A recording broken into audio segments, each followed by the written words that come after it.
It all started with an emergency scan that revealed a serious system error.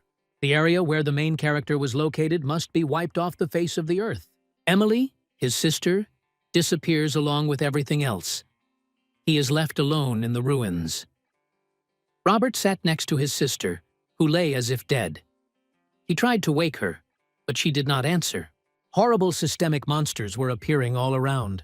Emily seemed to be torn into tiny particles, like molecules.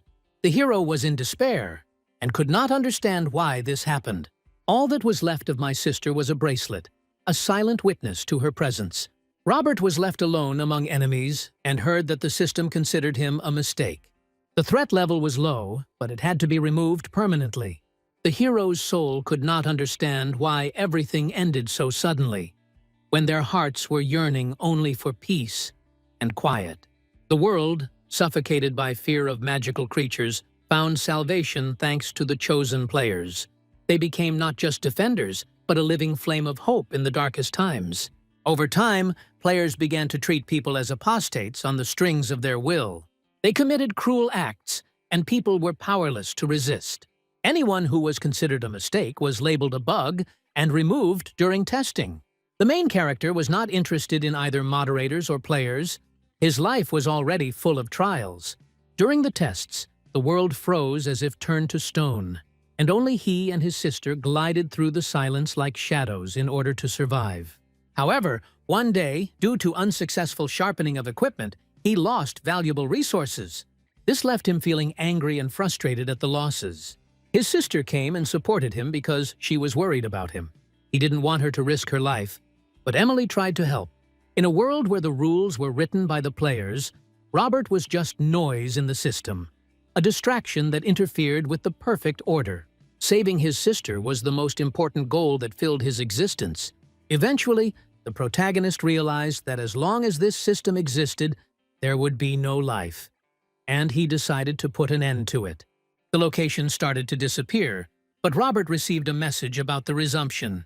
Now that he had complete control over the system, moderator powers and commands that could change the world, the biggest question was just beginning. What came next? Edelin Island is like a window display of peace, behind which Panzan hides. A forest of intrigue, where deals are signed with poison, and silence is only a mask for the whispers of betrayal. Local dealers have long been known as cunning and rotten types. They lived by fraud, profited from others, and were not afraid of fines. Among them, they noticed a familiar face, an NPC from a village that had recently been cleared by the system, a blacksmith who somehow miraculously survived the purge. His sister was not with him. For some, she died. For others, she simply became garbage from the system, which was silently removed. The discussion is centered on sharpening. 4 swords. It was a risk for the players, but one successful result and they were already a winner. The blacksmith took up the work. However, all attempts were in vain. Not a single sword survived. All equipment burned in the flames of failure. Chaos broke out. Shouts and accusations came from all sides. Panic was growing as the players looked for someone to blame. One of them came forward with a statement about collusion. Everything had been planned before the game even started. The crowd swayed like a wave before a storm. Robert stood among them, calm, quiet, deadly focused. That day did not end in bloodshed. The quest was completed. The system has confirmed. The event is over. The reward is available. A new window appeared on the screen in front of him. He had never seen anything like this before.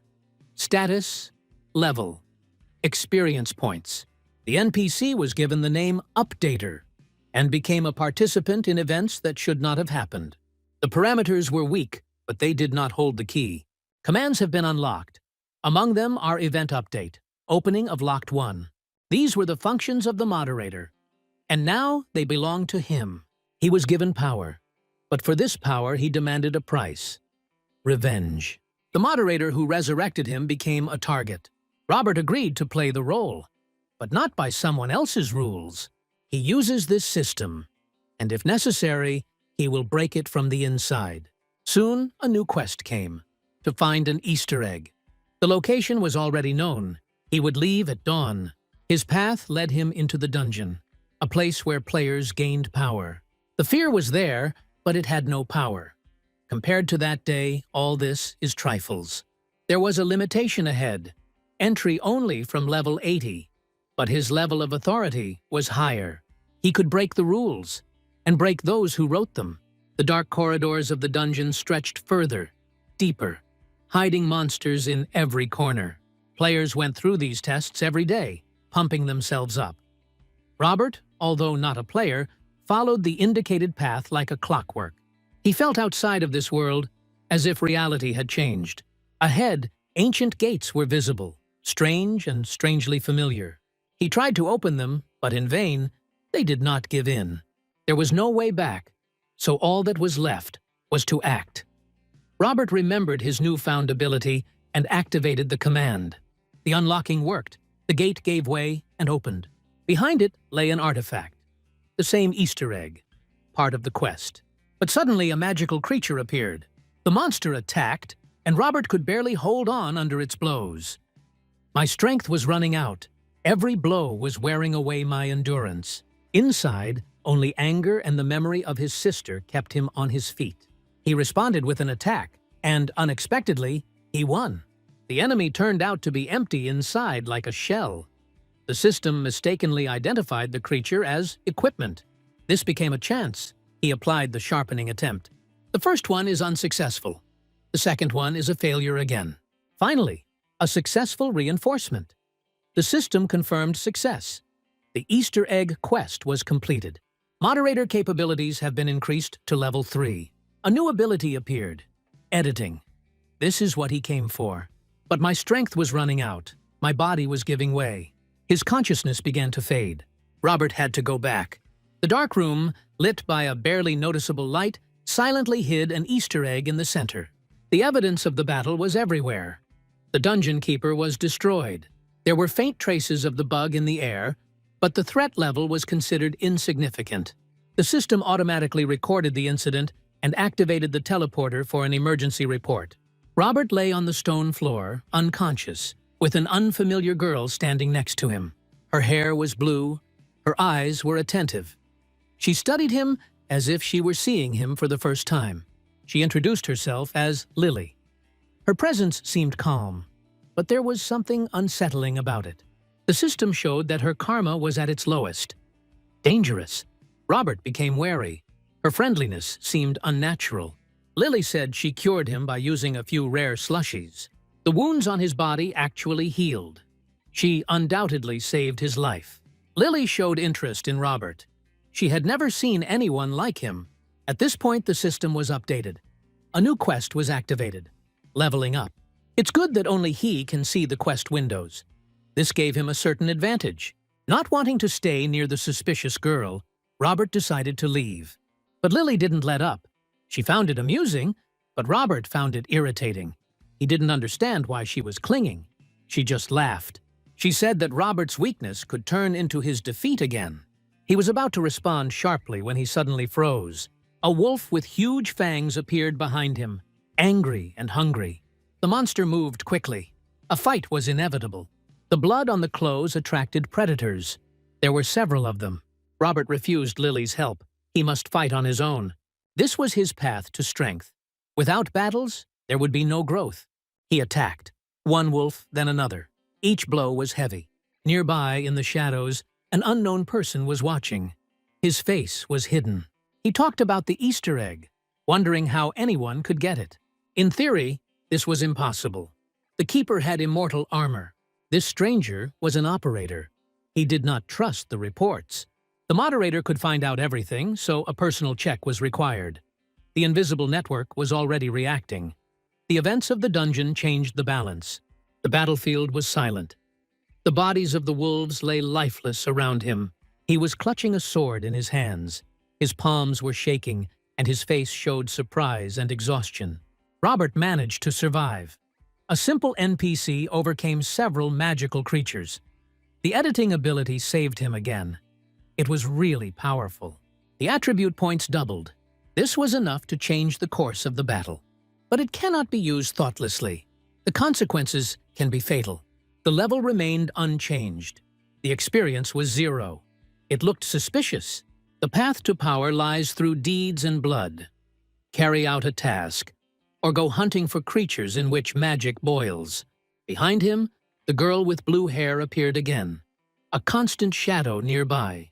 Lily suggested an alliance. Together they could gain common experiences. The idea seemed like a worthy attempt. He agreed to a temporary partnership. The two of them set off for the Hekla Gorge.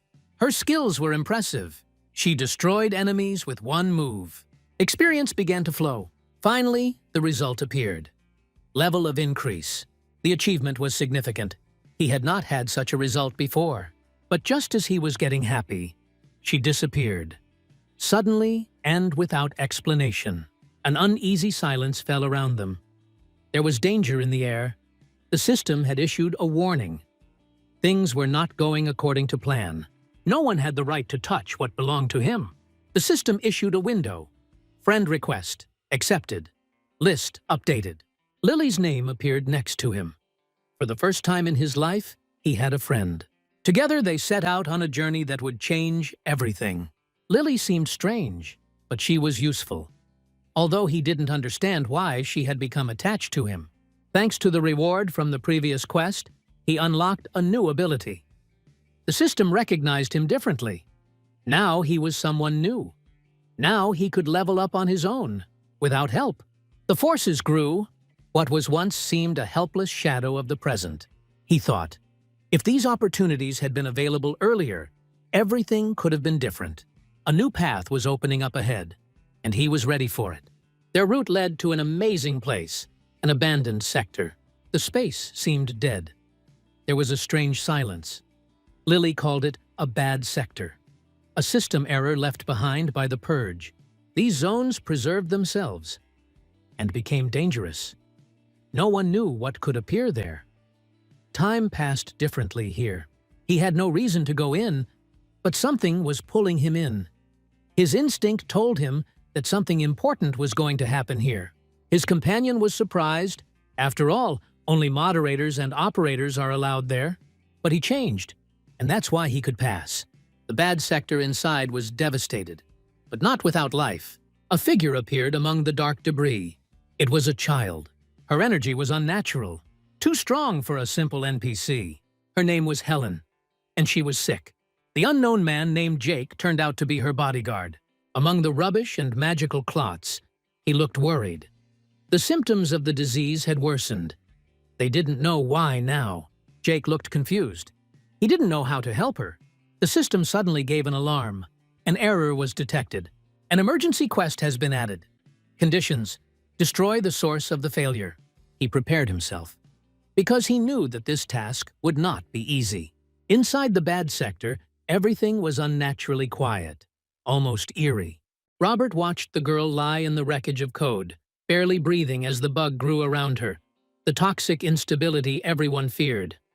Her brother had shed more tears to save her.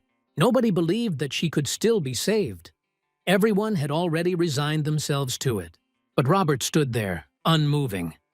Something had changed inside him. The system didn't hesitate. The bug had to disappear. The girl became a target. He was granted temporary access to moderator rights. But something in him screamed, no. He couldn't kill a child. It wasn't a mistake. It was a man simply caught between the rules of the world. He refused. Quest not completed. Penalty activated. But he didn't care. He only wanted to save. Robert activated editing. The space around him dissolved. He found himself in the inner core of the system. An infinity of code and threads. There was no limit. There was no logic. Only chance and freedom. He was looking for a way. If the bug was a remnant of resistance, perhaps it could be separated. The attempt was risky, but there was no choice. His hands were shaking. The power of the code was flowing through him. Edit, restore, isolate. All in the blink of an eye. The space shook. The bug's energy dissipated. The world became stable again. The girl slowly opened her eyes. The system confirmed. The quest was complete. The bug was destroyed. The child was alive. A new message appeared in front of him. The moderator of Mount Urch was activated. Robert received a new status. He was no longer just an updater. Now he is a moderator, the one who makes the decision. The system was only testing him, and he survived. Robert sat, swaying slightly, as Lily carefully applied the potion to him. His shoulders were hurt, but it was much harder to see the worry in her eyes. People gathered around, their voices full of gratitude, their eyes full of relief. They all survived. The children survived. The village did not disappear. That was already a miracle. The system accepted the changes. The classes of 5 NPCs broke the boundaries of the algorithm. Now they belonged to free, not subordinates. The population of the village of Urch was reduced to 5. Resources, 0. But life went on. But with the feeling of dismissal came a shadowy chill. Something strange woke up. An invisible presence has touched the world. A long-awaited source. A bug hidden like a wound under the skin. It has not yet said its last word. Robert didn't understand why he was connected to these people, but he felt that it was his responsibility now. The locals called him the operator. It was important for them to believe that he was capable of surprise. He didn't object, but he didn't agree either. He just listened silently. People wanted to join him, not out of fear, but of their own free will. They recognized him as the owner of this place and asked for permission to stay. He hesitates, to accept or reject their trust. But Lily already knew the answer. Sometimes she spoke as if she could see ahead. It surprised and reassured him at the same time. He decided. He accepted them. He started with something simple. He shared his food. The joy of ordinary bread was greater than any treasure. Children laughed, adults relaxed. The world no longer seemed hostile. The headman told about the village. It was once beautiful and peaceful, until the purge wiped it off the map. Then everything broke. They were saved by a traveler, unknown like a shadow. He gave them a chance and disappeared. Since then, they have survived together, and they have become almost a family. Suddenly, one of them noticed an old hiding place. Massive, like a relic. This was a unified storage, only accessible to players through the system. It was used before. Now it is blocked. The system did not allow it to be opened. But Robert had another key. Moderator's right. Tried to use it. The lock clicked. The light flashed. The system gave up. The chest opened. Everyone held their breath. There were resources inside. People couldn't believe what they saw. But reality had changed. In this change, he was. Not a hero, not a god, just Robert. A hammer sparkled in Robert's hands. Experience points grew. The master's class became stronger. The new weapon was too powerful for a simple community. Robert had secured the resources and now held the key to their success. His status allowed him to ignore system rules. There was an abundance of food and money. The supplies could feed everyone for a long time. Urch changed his face. Only 5 are still growing. Lily was being capricious, but in jest. Her equipment was already shining in battle. The secret was in the common storage. Because of it, Robert received many artifacts, food, equipment, gold. Everything was now at his fingertips. Even though everything belonged to the players, he did not regret it. The most valuable was the artifact, a passive ability that opened a portal to a world of limitless data flows, allowing the owner to penetrate the space and time of the digital element. This storage is a virtual space from which you can get anything you want. While checking things, he suddenly got stuck in the storage. Synchronization started. It was completed in a flash. Now access to the storage became instant and omnipresent. Robert fell, but with a grin. His strength had grown again, and he knew it. The residents thanked them. They wanted to serve, asked for assignments. But they were no longer NPCs. They became free people, and they could live whenever they wanted, without orders. But Robert was about to leave. The village was saved, but the danger remained. The regular inspection could start at any moment. And then, the end of everything. Robert could not allow these people to suffer again because of him. He left without saying goodbye forever. He will return, but later. Lily didn't understand why they left so quickly. They should have stayed a little longer. but Robert knew that every minute was worth his life. The test was approaching. He needed to raise his level before the start. Otherwise, there would be no chance. From the moment they first met in the cleared area, Lily already knew that he was not one of them. However, she didn't care. She decided to help him at any cost. Neither the operator nor the moderator. No one will be able to delete it. She won't allow it. And then the alarm went off. The system activated an emergency check. The danger was approaching fast. Robert felt the system begin to interfere again. Lily panicked, but stayed close. They hid in an unknown village. The world around Robert burst into light. His body was engulfed in a blue glow of inspection. A stream of code tore him from his place, plunging him into the emptiness between spaces.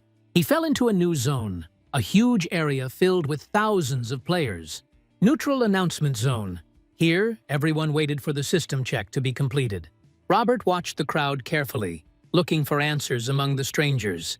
The players talked, argued, trained. Everyone did something of their own.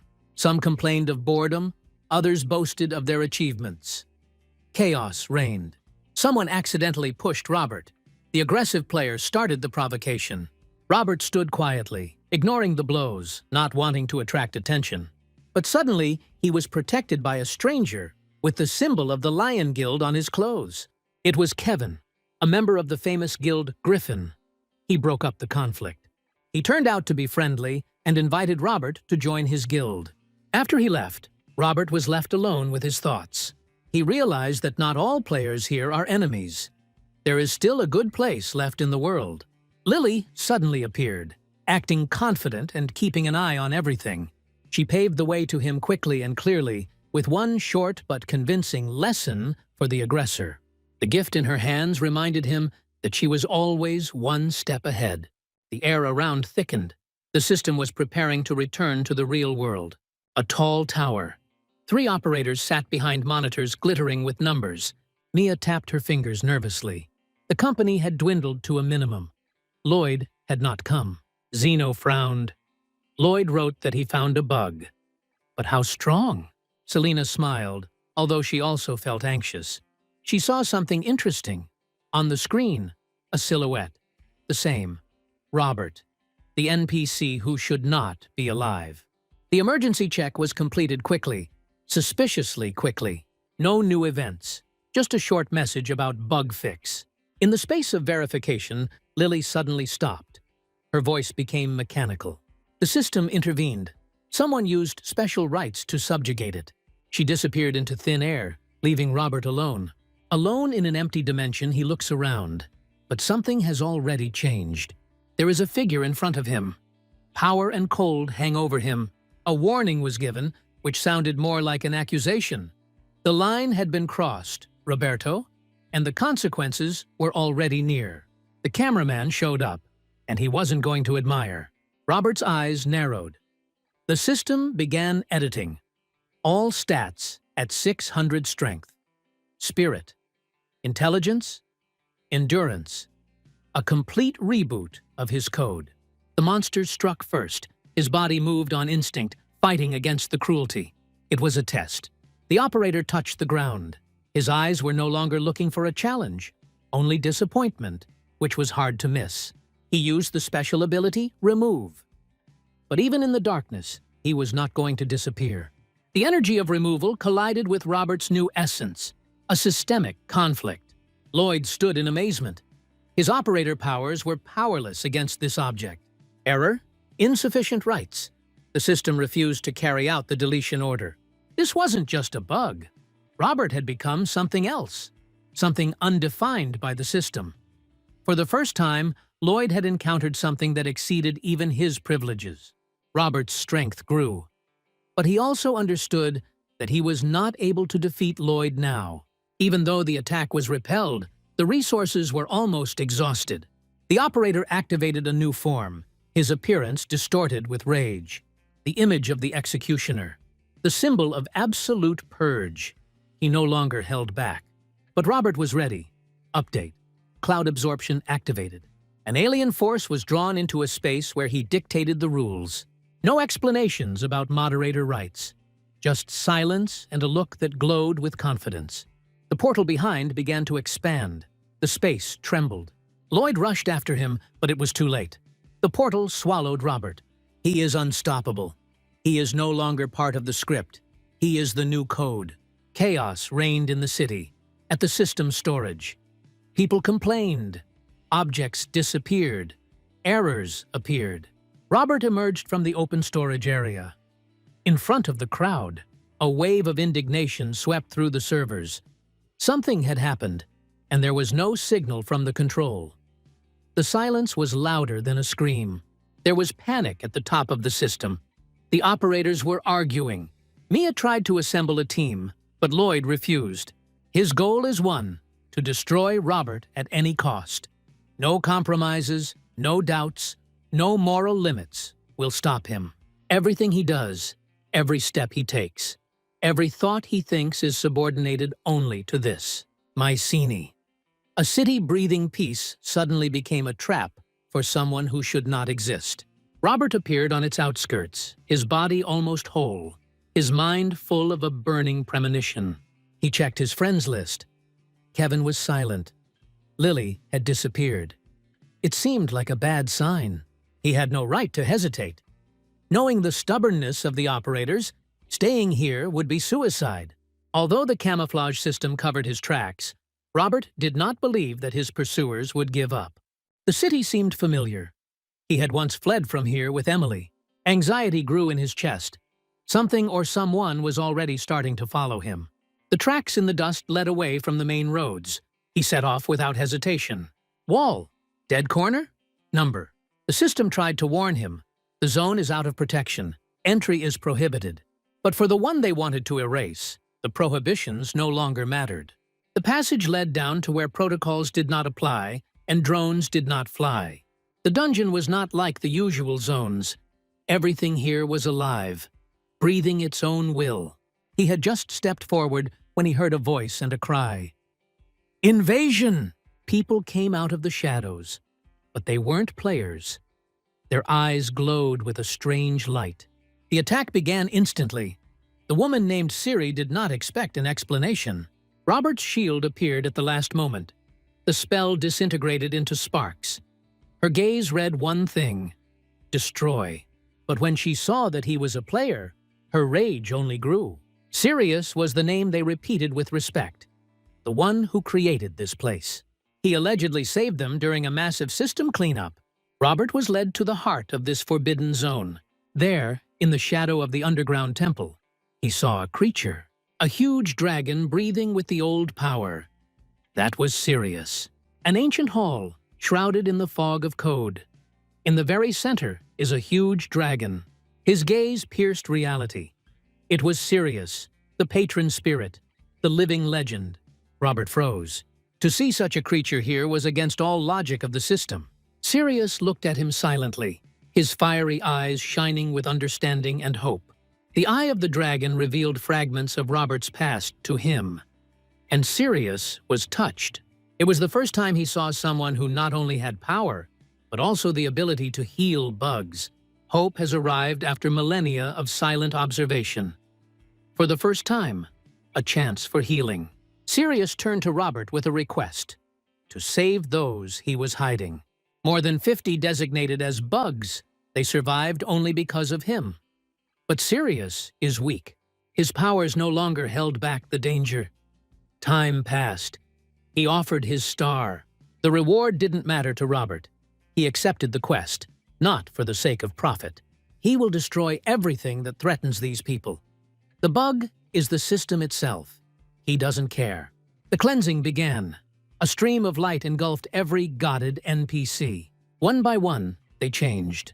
Their class was renewed. Now, they were free men. Tears of gratitude, joy, relief. For the first time since the escape, a feeling of safety. However, at that moment, the system reacted. It felt a loss of control. A warning flashed across the sky. System paused. Virus-level object detected. Commands are restricted. Access is partially lost. Threat is unspecified. The darkness thickens. The air is seething with menace. And from it, slowly emerges the silhouette of a virus. Robert is stunned. He recognizes this entity, which he once destroyed or thought he destroyed. But the virus only laughs, alive, and even stronger. It mocks the naivety of those who underestimated it. Once he almost destroyed everything around him, and now he again longs to infect this world. Robert's old life had already been erased, and this zone could become the next victim. The virus convinces that it is not it that is to blame, but the system managers, moderators, and operators. It was they who sought to destroy the disobedient, but it was he who was punished. Now his target has changed. Robert is no longer interesting.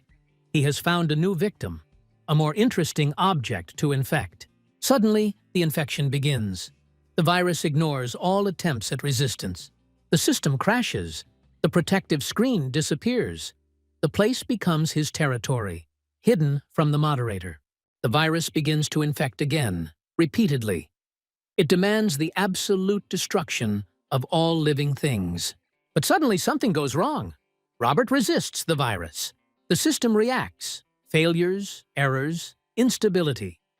The virus itself does not understand what exactly disrupted its plan.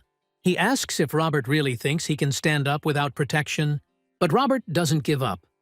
But something changes. The space grows dim. He is swallowed up by emptiness. And then Emily appeared. A new phenomenon. A new system was restored. Reconstruction is underway. Firewall appears, a passive moderator-level ability. It's a blockade of the virus that was trying to devour everything. Robert has once again become a shield for the world. And a special chip associated with the village of Urch protects everyone else who remains nearby. The system evolved. Now it wasn't just defending itself, it was hunting. The virus wouldn't survive. But the virus doesn't panic. It laughs. It finally found someone. Someone it's been looking for a long time. For him, Robert is the key to power. He wants to subjugate him. The light had won. Sirius approached, trying to make sure that the danger had passed, and that no one was hurt. Robert is alive. His strength is returning.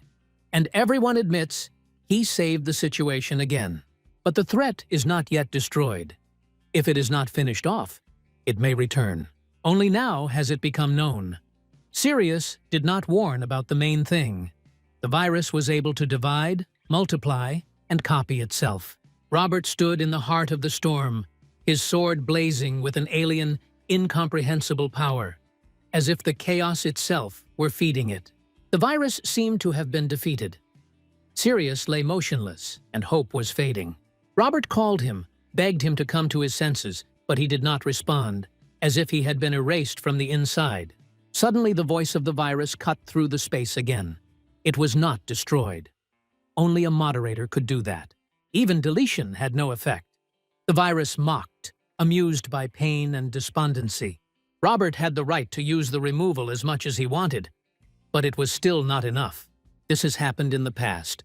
The battle with the operator ended almost the same way. Removal is only effective against magical creatures. A virus is something else, something worse. An entity that only plays with Robert. It cannot be stopped. It clones itself again and again. And now the virus is approaching, ready to devour everything, even Robert himself. The protective barrier is still in place, but the virus is already working from within. Robert tries to erase the virus, but it is already ahead of any action. The speed of propagation exceeds the rate of removal, and despair knows no bounds. A piercing sound cuts through the silence. Nearby, an attempt at healing. Useless. Sirius opens his eyes, barely breathing. He admits his mistake. He crossed the border. Now his body is infected. And with every passing second, he is getting closer to the virus. He asks to leave, to save others. This is his limit. But there is still a chance. Robert must find a solution. The solution is obvious. Emily's hammer comes into view. Robert calls the team, and suddenly, the weapon activates. The hammer conquers the system. Such a function could only belong to the conqueror. This is a moderator's permission. The hammer had the power to remove. The virus was caught off guard, but it has not yet been defeated. He admits that he underestimated Robert. and still considers him weak. And yet, the quest is complete. The system has confirmed. The reward has been provided. It was the star Sirius, an object of unprecedented power. Gray handed it to Robert, a weapon for a new battle. The weapon is updated. A punitive sword appears in front of him. The virus encountered emptiness. The commands did not work. The system was silent. Surprise paralyzed him. Only a moderator or Trojan could do something like that. All plans were ruined. Peace was gone. The time for games was over. His patience snapped. He intended to take the enemy whole, but the stubbornness of the victim changed everything. The launch team erased the traces. A powerful wave passed through the system. One of the virus copies disappeared. The removal was successful. Someone intervened in the fight. It could have been anyone from the top. He remained in the dark. Another silhouette appeared nearby. An interesting figure entered the area. The observer. Apparently, the alien had his own intentions, perhaps even an attack on the moderator. A smile appeared on the stranger's face. The guest was playing by his own rules. Suddenly, someone else burst into the zone. An uninvited guest. An old acquaintance. Mia. The tracks led to him. The cache was lost, and a confrontation was inevitable. Her intentions were clear. Destruction became the only goal. The mystery of her discovery of the virus remains unsolved. She broke through the moderator, but then everything depended only on her. He underestimated her. He shouldn't have. The sector was indeed weak. It became his trap. Mia didn't need reinforcements. She was ready to go it alone. Blow after blow. Instead of fear, there was confidence. She knew she could remove it this time. The space began to change. Sirius himself intervened. He appeared like a shadow. No one expected to see a patron spirit. But it was he who stopped Mia. She didn't understand why he did it. Why did he prevent the virus from being destroyed? The eyes met. Something had changed deep within the system, and the real confrontation was just beginning. The internal pain did not give her peace. She could not accept the fate of the innocent. The infected people fell like flies under the power of a higher power. Sirius suffered the pain of injustice while being called upon to protect people. And it was the moderator who once gave him this purpose, who retreated from his ideals. New updates brought waves of viruses and the merciless cruelty of the system. Having abandoned all the upgrade skills, he became a target. The NPC and the virus recognized him as a threat. It was decided to block both, all for stability. The changes were not only external, the identity was gone too. There was no longer a dragon. Time passed. He could no longer glow. He could no longer fly. He could no longer fight. He could not accept the will of the system because it was permeated with injustice. One day a child appeared, lonely, quiet, without support. People would come sometimes, leave a tray, but wouldn't come any closer. It was a girl, a regular NPC. No magic, no task, just life. She had a name, Syrah. Unlike others, she was not afraid. He taught her defense. She showed an aptitude for magic. Not a typical NPC. Sirius brought her back to the people, and she was able to find a place among them. Without her, there was emptiness. No role, no strength. Only the light in my chest went out. The shadow that had not promised safety arose again, and the virus swam its nets. The danger was growing. As before, everything could be erased in an instant. This time he couldn't lose. The system did not provide him with protection. He left his zone. The virus only smiled, knowing that time was already irretrievably lost. The infection was gaining strength. Sirius fought until the very end. The enemy was confident of his victory, but he underestimated the deep determination. The system ordered to erase everything as part of an emergency check, but he didn't allow it. Teleportation saved those who could still be saved. He kept the name Sirius, the light that will guide the lost. In the system shelter, the moderator was focused on analyzing the recent failures. His actions led to irreversible consequences, and the system was already operating under new rules.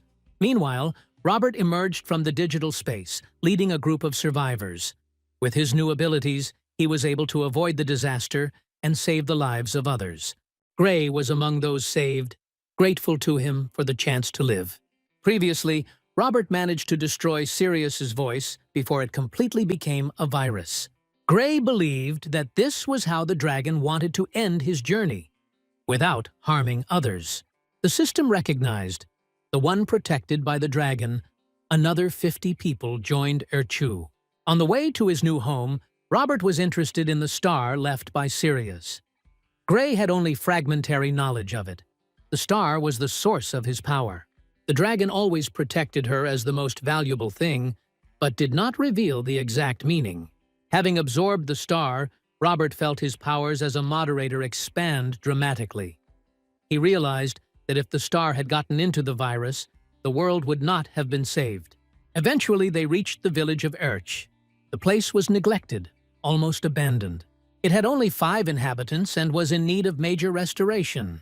The village got a new lease on life thanks to those who brought a second chance. On the way to the village, Robert met Lily. She had been waiting for his return for a long time. She was relieved that he was alive and glad that he had returned. Gray watched Lily with concern. Her power was strong and familiar. She couldn't help but notice that her energy resembled Sirius's own aura. Suddenly, a girl fell from the sky. It was the cameraman Mia, exhausted and upset. She failed the task. The goal disappeared, and she felt guilty. Lily supported her, introducing her to everyone as a trustworthy ally. However, horror arose among the rescued. They were running away from the system, and the operator was part of it. Mia remained true to her role. The bugs had to disappear for the sake of order. She believed that removal was the only way to protect the world from destruction. Robert chose the path of correction, rather than destruction of what the system considered bugs. The crowd doubted, but only the moderator had faith. Lily stepped in to stop the argument and bring the conversation back to the main issue. She approached Robert with a clear position. He must become a real moderator. It was no longer a matter of choice. It had become his new destiny. Her request seemed strange to Robert.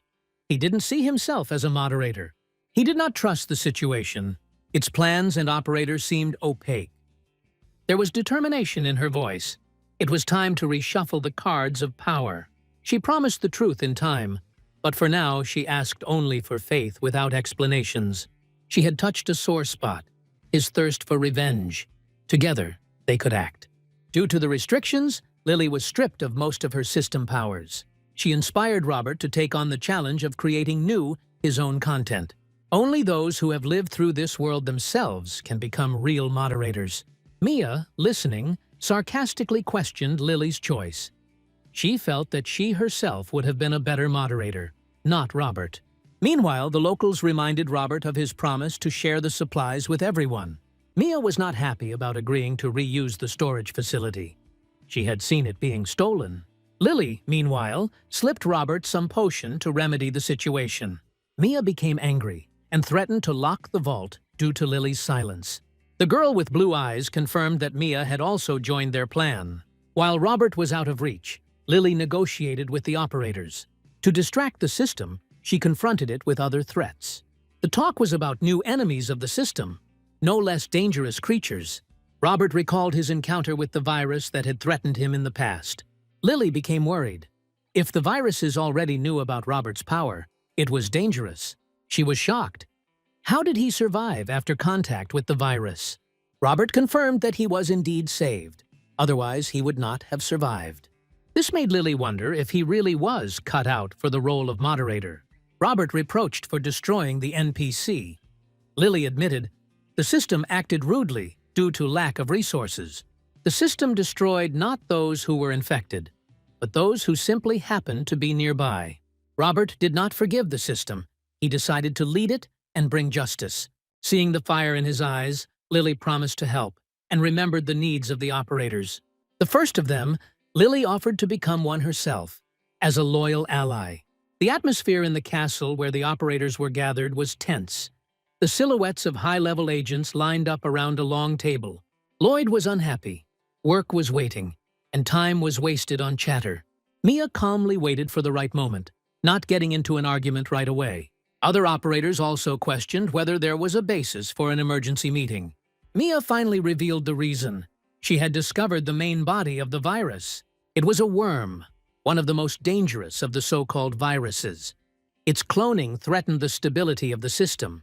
Found in a damaged sector, it needed immediate destruction. Mia narrowed the search radius and alerted the moderator to the danger. The presence of the moderator at the meeting confirmed that everything had gotten out of control. Meanwhile, Robert took the first step in his new role. He appointed a cameraman. Lily became his first choice. Strong, experienced, and a loyal ally. The system has officially recognized it. Access rights, firewall activated. Lily was overwhelmed with emotions. There was a lot of pain behind her, and a new goal ahead. Robert decided to check her status. As a moderator, he had the opportunity to do so. The system was not affected. Robert's new rights did not reveal the forbidden. His suspicions grew stronger. Something important was hidden behind her past. At this time, the Allies were returning to the ruins of the former village. Resources were running out. The population increased. Production decreased. The area was becoming more and more dangerous. Magical creatures appeared more often. They were probably attracted by the nearby dungeon. Lily, however, showed great interest in the idea of dungeon diving. The entrance to the dungeon looked threatening. This was the second such test. However, this time Robert was not walking alone. The group was already forming. The entrance to the dungeon looked threatening. This was the second such test. Although he had experience, the danger here felt completely different. Lily stopped him at the entrance in time, reminding him of the real risks. The magical creatures in the dungeons were not like the wild animals near the villages. They had intelligence, traps, tactics, like experienced players. To truly know this world, he had to go through it without any privileges. The former NPCs became something more. Now they had a chance to grow and change the world. The first steps into the dungeon greeted Robert with darkness and tension. A magical creation emerged from the depths, from which he had to retreat. Attacks rained down from all sides. The clash was too dangerous for newcomers. Robert admitted that he had underestimated the dungeon and its threats. Lily was right. It was her advice that saved him from traps and ambushes. No force had any effect on the enemy. Neither the sword nor the spell did any harm. Lily suddenly appeared with the trophy in her hands. The others were surprised. She was already under attack. She just shrugged.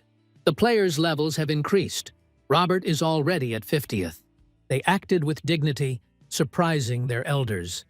For the first time, strength pulsed through their bodies. Lily bowed her head.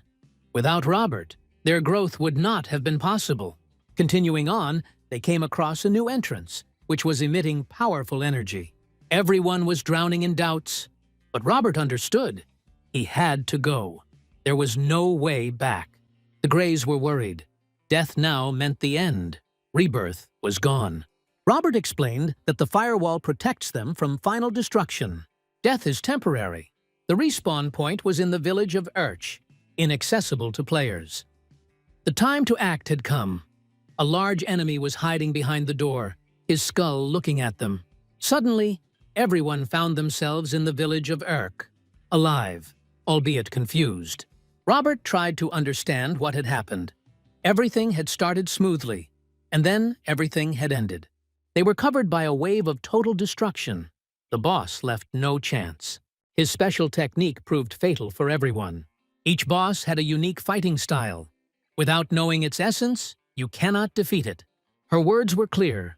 The secret would be revealed only to those who endured death and time. Death did not stop them.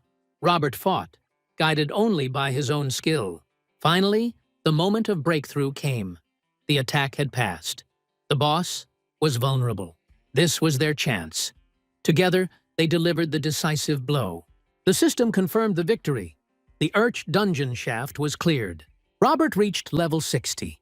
The path to becoming a moderator continued. After the victory, the dungeon froze, leaving behind only silent walls and treasures. They looked through the trophies, realizing that they could finally rest. The dependence on storage has disappeared. People have finally learned to live by their own minds. A pleased Lily glanced at Robert and suggested that they move away from the others. They walked down a dark corridor where the air was thick, and every step echoed in the silence. The place looked too familiar. The previous dungeon appeared before his eyes again, disturbingly and clearly.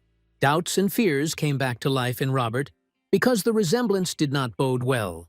Lily revealed that she was absent due to a meeting with the Guardian, a being who monitors the order of the dungeon. She stopped the invisible cracks in the system and the creatures that were looking for a way into the world of the living. Destroying a Guardian is not considered a crime. The system will simply appoint a new one in his place. Robert knew what was expected of him. It was time to make the dungeon his own, but he had to proceed with caution. Too much excitement will arouse suspicion among operators, so everything must be done gradually. He activated the luring mechanism, as he had done with NPCs before, and the system accepted his freedom. The status had changed.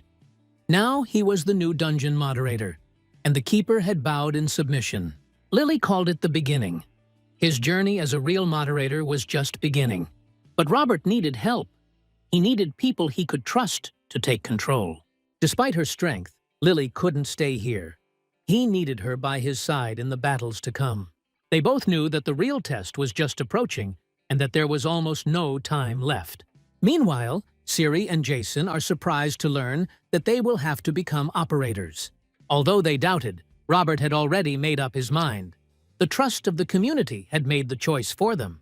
By accepting the offer, they agreed to serve this world as the new protectors. But the threat was not dormant. The virus began a new phase. Its copies disappeared from the system one by one. The moderator finally intervened himself. He began to personally destroy the remains of the virus. The infopodic froze, but there remained those who risked everything for the sake of the truth. No one knew where Trojan had disappeared to, but one of the spies was already preparing an unexpected gift for him. Under the protection of the new operators, the village could count on safety under any circumstances. Lily recalled how intense the training had been. But both newcomers had mastered the program without delay. The village was now protected. Lily had managed to complete the project. A new storage facility out of sight. It won't be detected by players or even other operators. That's how it's designed. That's how it's implemented. Moderator training completed. The system reported acquisition of basic management skills. The past was just an introduction. Their real story was beginning right now. Before him was an uncharted horizon. He had to change the system, use its weaknesses as a tool. Guides for wandering players were already being written. Lily was one step ahead. An unexpected call. The name on the screen, Kevin, awakened ancient memories. A former acquaintance of his from the system suggested joining a volunteer initiative. Under the pretext of helping newcomers, a new order was created. A game without moderators. Lily didn't hide her jealousy. Her efforts seemed to have lost their value. Location: the city of Downtown. A small pub. Inside, noise, jokes, players. Kevin greeted warmly. Lily stood aside, watching with a cold gaze. She remained wary. Kevin seemed like a player with an ulterior motive. The atmosphere remained cold. Lily did not accept the request. It was not time yet. Kevin led Robert to the other players. Their team was new, level, and short. They were lured by a generous reward. The boss was not very strong, but there was enough room for error. They moved towards the Troll Canyon. The location was under control. The enemy should appear soon. But another team appeared before them. The conflict arose immediately. The strangers claimed the location. Their leader was behaving aggressively. Kevin lost his temper. The clash escalated into a conflict. The threat of PvP arose. The rivals threatened, mocked. They talked about guilds, power, status. The situation reached its limit. Robert came out of the shadows and said sharply, "The advantage is the first one." He put an end to it. There is no place for arbitrariness here, and force does not always bring justice. The crowd of players stood frozen as Robert, calm and cool, gave the command to fight. The opponents laughed. One of them stepped forward. Level 120, Hydra Guild Tattoo.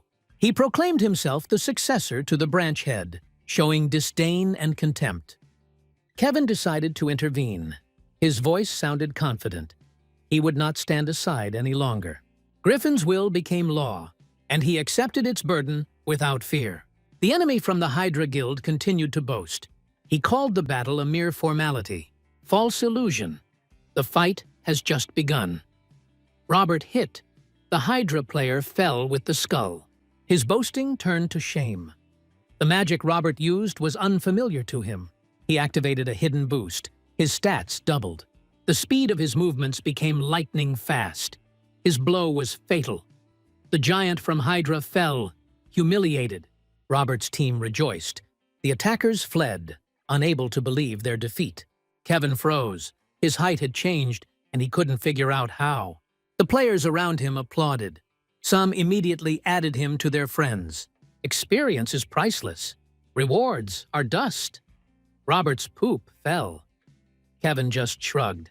The future leader of Hydra was burning with anger and was preparing a plan for revenge. In an instant, Robert had laid the boss down. The huge body crumbled into dust. What he saw shocked Kevin. He invited him to the guild. Hydra was already preparing revenge. Meanwhile, the beaten Hydra leader returned to base.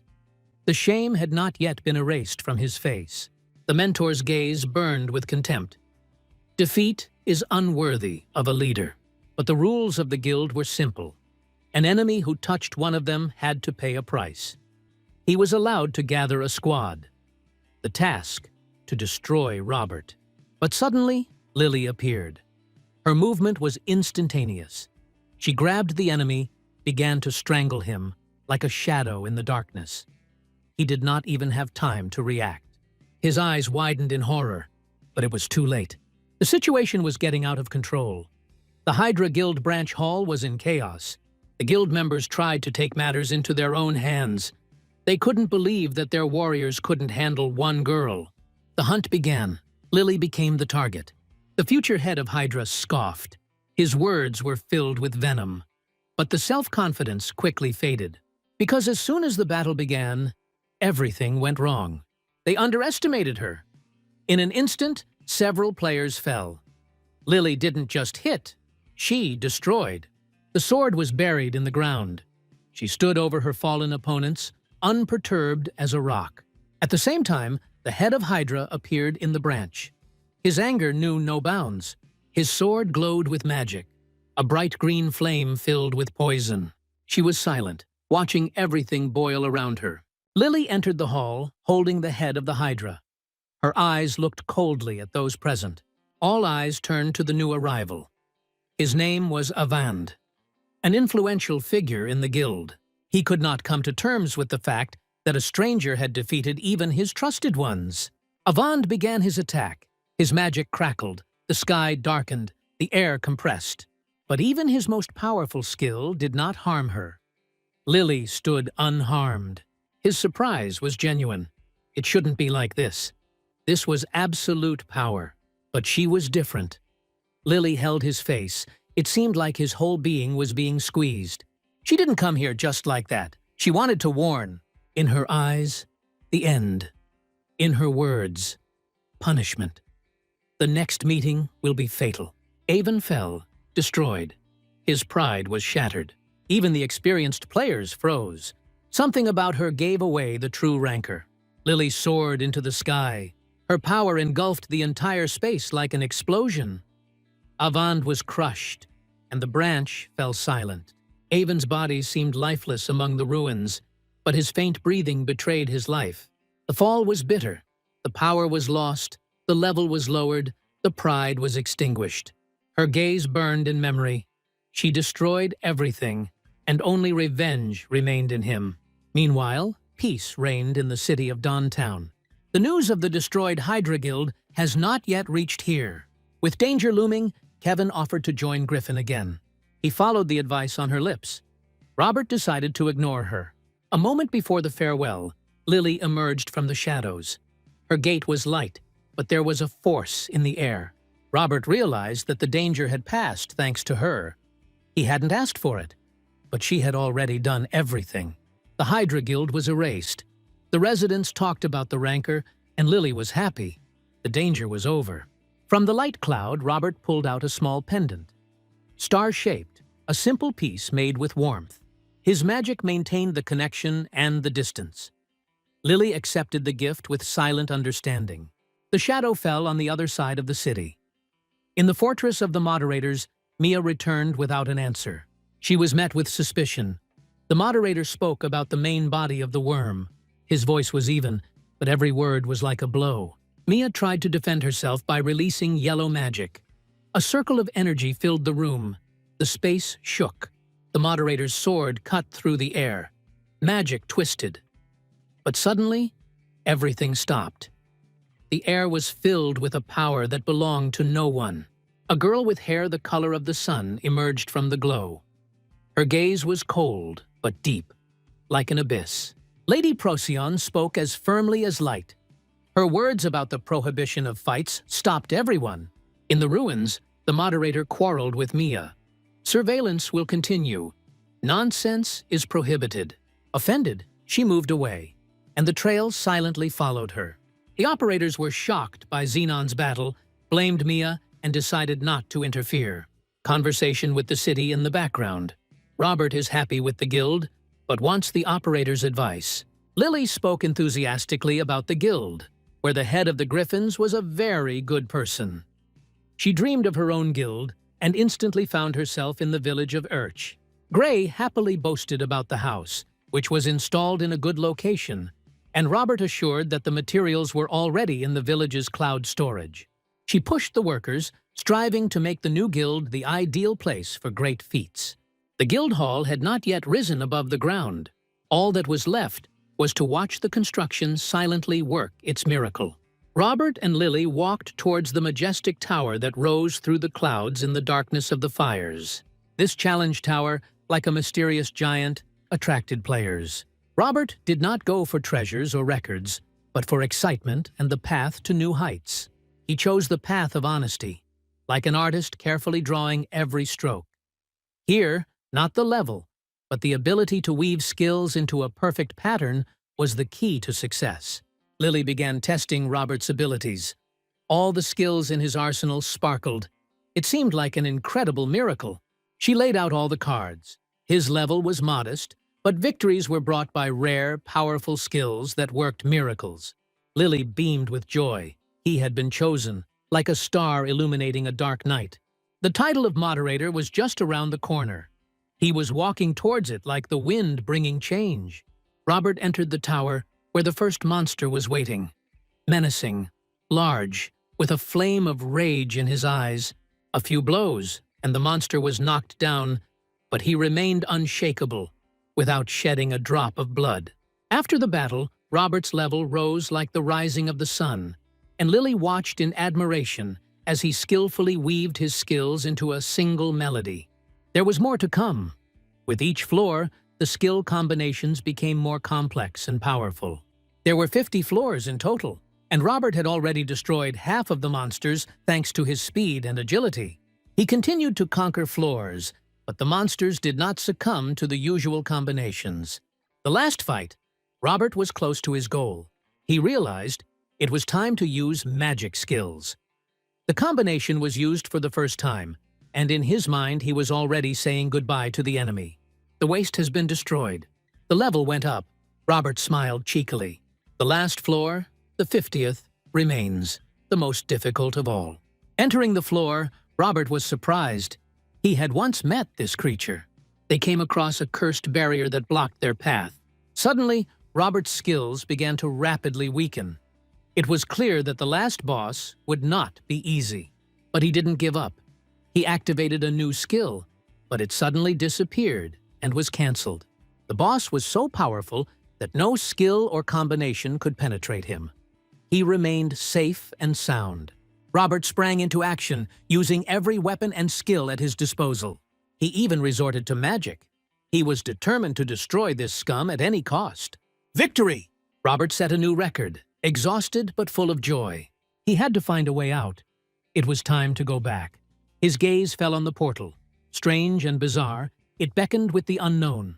Lily greeted Robert with a smile on her face. No one had ever managed to walk the entire tower. The thought of the portal haunted him. He turned to the new operator, but the girl did not see him. Robert did not understand what was happening. His body began to melt into the air, disintegrating into tiny atoms. The system was absorbing him into the unknown. The past flashed before him, the players rising like a tower. Everything seemed distant, like a dream. But some entity led him further, and now he was standing in front of the blue gate. It was a new quest, and the reward was administrator authority. Lily finally contacted Robert through the pendant. It was important for her to know where he was now. She was willing to break the system to help, but it was dangerous. They could be discovered. There was no need for this. Robert could use the cloud, so he ordered Lily to stay away. He opened the gate to go inside. There were exquisite monsters in a row. They were like statues. It was clear that the update had passed them by. The threat was approaching. The figure of an unknown creature moved to attack Robert. He couldn't put the puzzle together. The monster resembled the administrator, but was not him. Who was he then? The battle began. All violators had to be eliminated. Robert gave all his strength to destroy this dark evil. The sword came to his aid. The system is updated.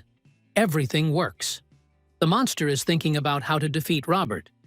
He pretends that there are no problems and slyly slips him the tower guard. Guarding the tower was a must, as other players waited for the update, frozen motionless like stones, awaiting their time. Robert did not succumb to provocation. In response, he began to fight, armed with his trusty ancient sword. While Robert cleared the way from the scum, the main boss in iron armor was stunned by the unexpected confidence of this young man. The future moderator took aim at the main scum. All the skills imprinted in his memory were put into action. A few blows brought down the monster. It absorbed a lot of energy, but Robert wanted to end the battle quickly. The enemy was unable to control the dangerous sword, so I had to bypass the attacks myself, without the help of the system. The hero's abilities tripled. He became stronger and more powerful, and the blood of victory burned in his eyes. A few precise blows, and the enemy is overthrown. The monster created for the system did not take into account its own thoughts. It simply carried out the assigned mission, and soon everything would happen. The system disintegrated into small icons. The update began. The process was too fast. Finally, the hero opened his eyes and saw Lily waiting for him. This moment filled him with joy. During the conversation, Robert was surprised. The system guard had his own thoughts and conscience despite his creation. The monster suddenly took on human form, stunned by how quickly everything had changed. Past events came alive in my memory, revealing unexpected details. The hero's gaze stopped on the red magic layer. He was surprised, because he had never seen anything like it before. Robert was distracted by a call from Lily, who dialed him through the pendant he had given him earlier. She was worried about his safety.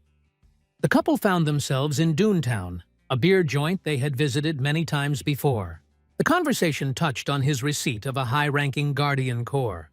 In addition to the Guardians, there are rare and extremely powerful creatures that are strictly controlled by the administrators. Lily was surprised. Such high-ranking guards often go unnoticed. They were born with a purpose, but have not yet discovered their potential. Many problems remain unaddressed, forgotten in the shadows. And until administrators change their approach, these issues will never be resolved. The hero realized that in order to revive the frozen world and the creatures in the tower, it was necessary to complete the renovation.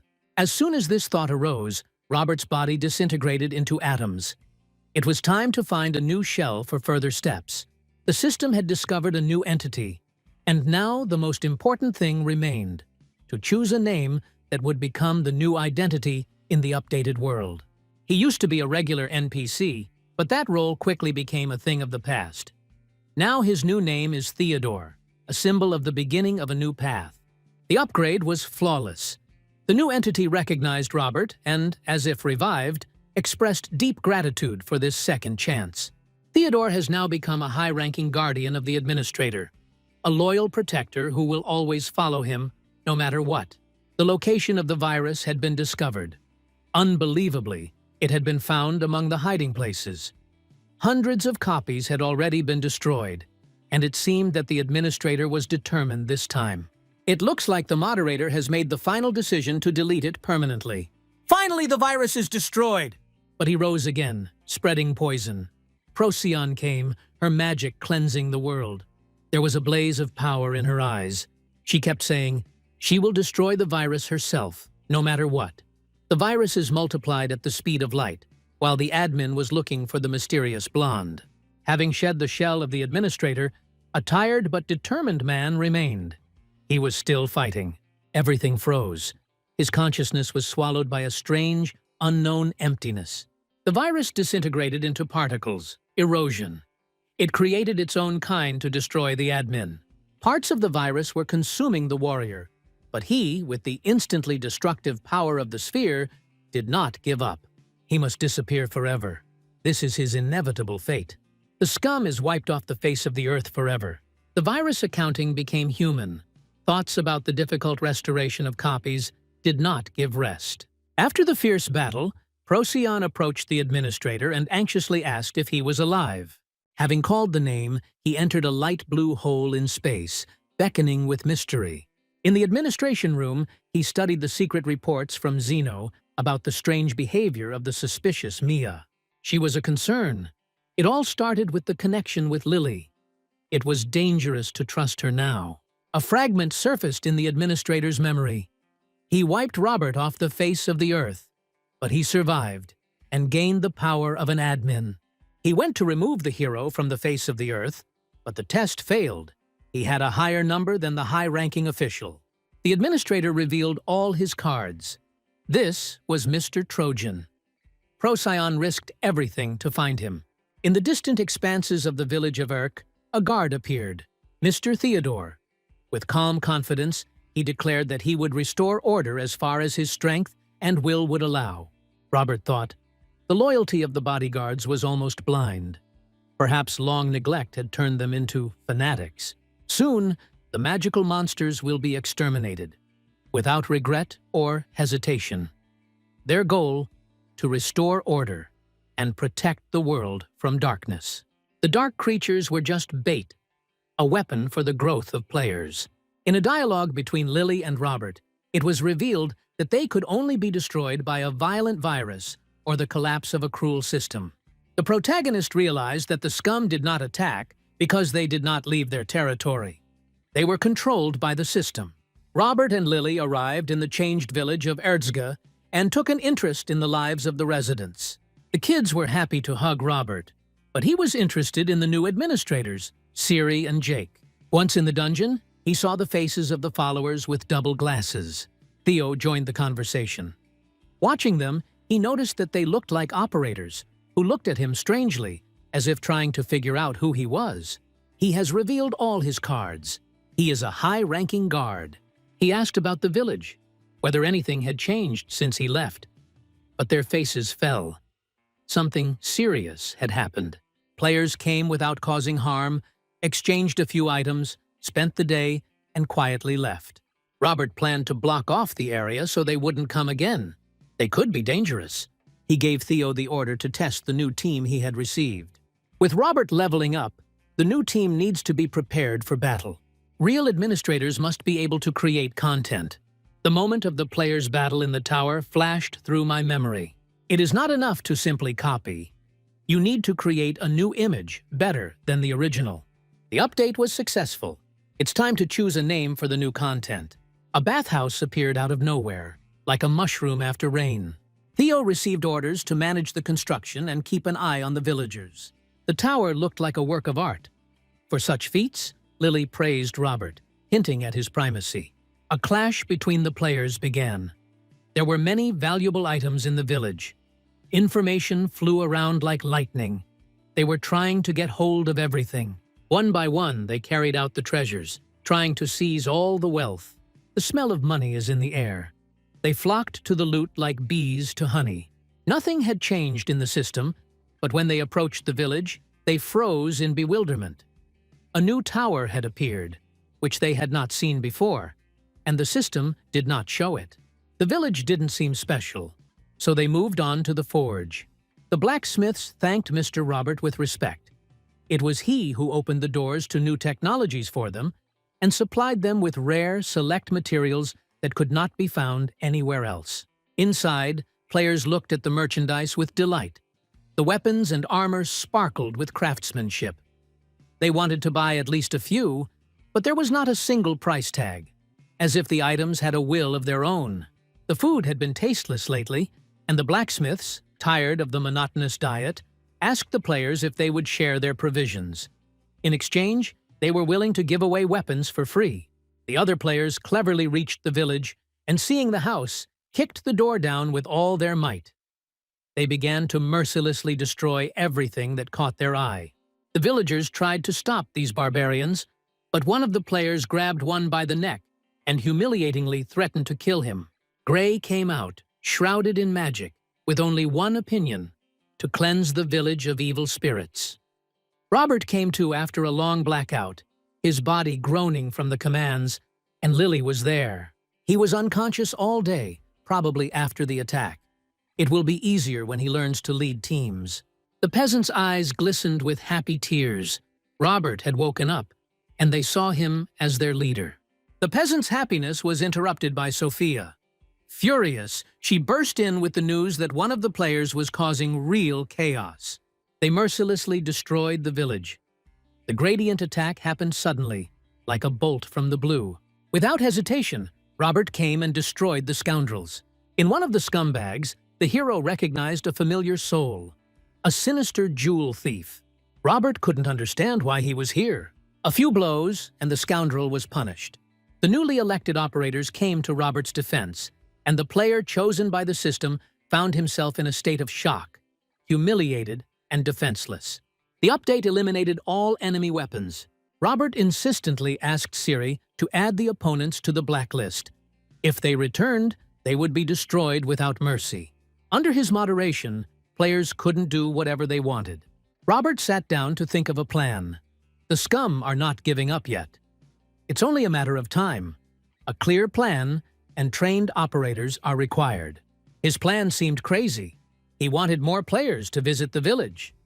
Although he was advised to hide to avoid detection, he made a decisive decision. Holding hands, they were transported into the system space. Astonished by what they saw, they stood in confusion, but he sought to share the particles of his power among the team. This gave them access to the cloud, a storage facility where all the necessary items for a light defense of the village were kept. The prepared team waited for the moment of truth. In the previous days, Robert had looked with admiration at the tower, which was designed to benefit the players. He still had a lot to change. The new content attracted scumbags, but he quickly dealt with them, raising his level. Theo, as a true guardian, was always ready to help. This tower was an advanced content for players. They easily passed the floors, improving their skills. Robert was thinking about how to attract even more players, because this was the path to development. A message appeared on their screens about doubling their experience. It seemed incredible to them. They could gain additional buffs by completing a villager's quest. However, these buffs did not stack with the tower's buffs. Each effect worked separately. The plan worked. The number of players at the tower increased. Lily asked the operator to watch, because the moderators could get on the trail. Messages about new content poured in from different villages, all eager to improve their skills. The Hydra Guild was discussing the destruction of Duntown Village. Avant told Dunks that a girl with the rank of Ranker was behind it. He couldn't believe it. It was the same girl with blue hair. Hydra learned that treasures and skill upgrades can be obtained from the tower. They were shocked that other guilds did not know about it. The strongest players were supposed to be sent there so that other teams wouldn't get a cent. Suddenly, a virus appeared unexpectedly.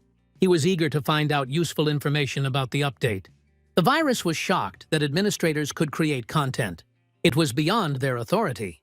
He insistently demanded that the strongest be sent to the village of Erdska. The one they were looking for was there. The virus released its clones to distract the administrators. The new meeting of the operators took place in a large, luxurious hall. We were discussing Mia's last day in office. She had been thinking about it for a long time, and it was finally time to act. Her mission was to protect Lily. She took her in when she had nothing, so she decided to serve her loyally. Dyke probed her about her identity, noting that the new members were significantly different from those who came before. Lily was known only to those who still held the camera position. No one could come to terms with the idea of Mia leaving. But the order made the situation clear. It was not profitable for the administration, so it had to stay. Without objections, the wrong choice was made. The silence did not last long. A skirmish began between the operators. In the fight, Mia was clearly weaker. Other operators wanted to stop the fight, but interference threatened the lives of innocent people. Lloyd joined the fight, also trying to intervene to prevent Mia from making mistakes. He noted the need to strictly comply with the orders of administrators. Therefore, the fight did not stop. Mia's attack was brutal and relentless. She emphasized that Lily's actions were aimed at maintaining the peace of the administrators. An enraged Mia stung with her power with confidence and poise, knowing that she was unstoppable. The fight continued in Mia's favor, with her skillful movements delivering hellish blows. The fight continued, and the fire from the battle engulfed the entire area. It seemed impossible. Why were the operators' strengths so different? Isabel came to the rescue, but even together their attacks would have been useless.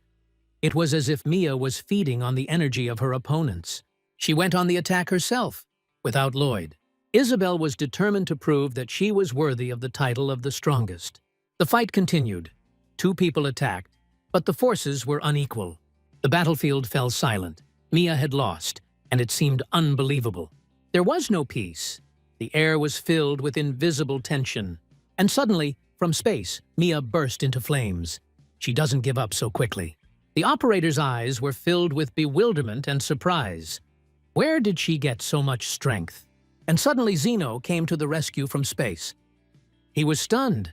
Mia's power had doubled, and if he didn't intervene immediately, she would become invincible. Zeno went into battle with one goal: to defeat Mia, because the order of the administrators was indisputable and absolute. Robert masterfully cleared the new territory of monsters. After each victory, his level grew rapidly, as if progression was accelerating on its own. He intended to use the cleared area for his own purposes. Skill development was going well. It was necessary to make the most of the available opportunities. Lily was worried. The beeps weren't reaching Mia, so she decided to go looking, leaving Robert in Theo's care. Players were approaching the tower, but something was wrong. Their emblems showed that they were from one of the 5 guilds. When Zenon took off his helmet, the space around him froze. His level skyrocketed, almost contrary to the laws of the system. And only then did everyone see the truth. He was not an ordinary player, but a representative of the ancient race of dragonoids. Once again he rushed to attack Mia, leaving her no chance of escape or salvation.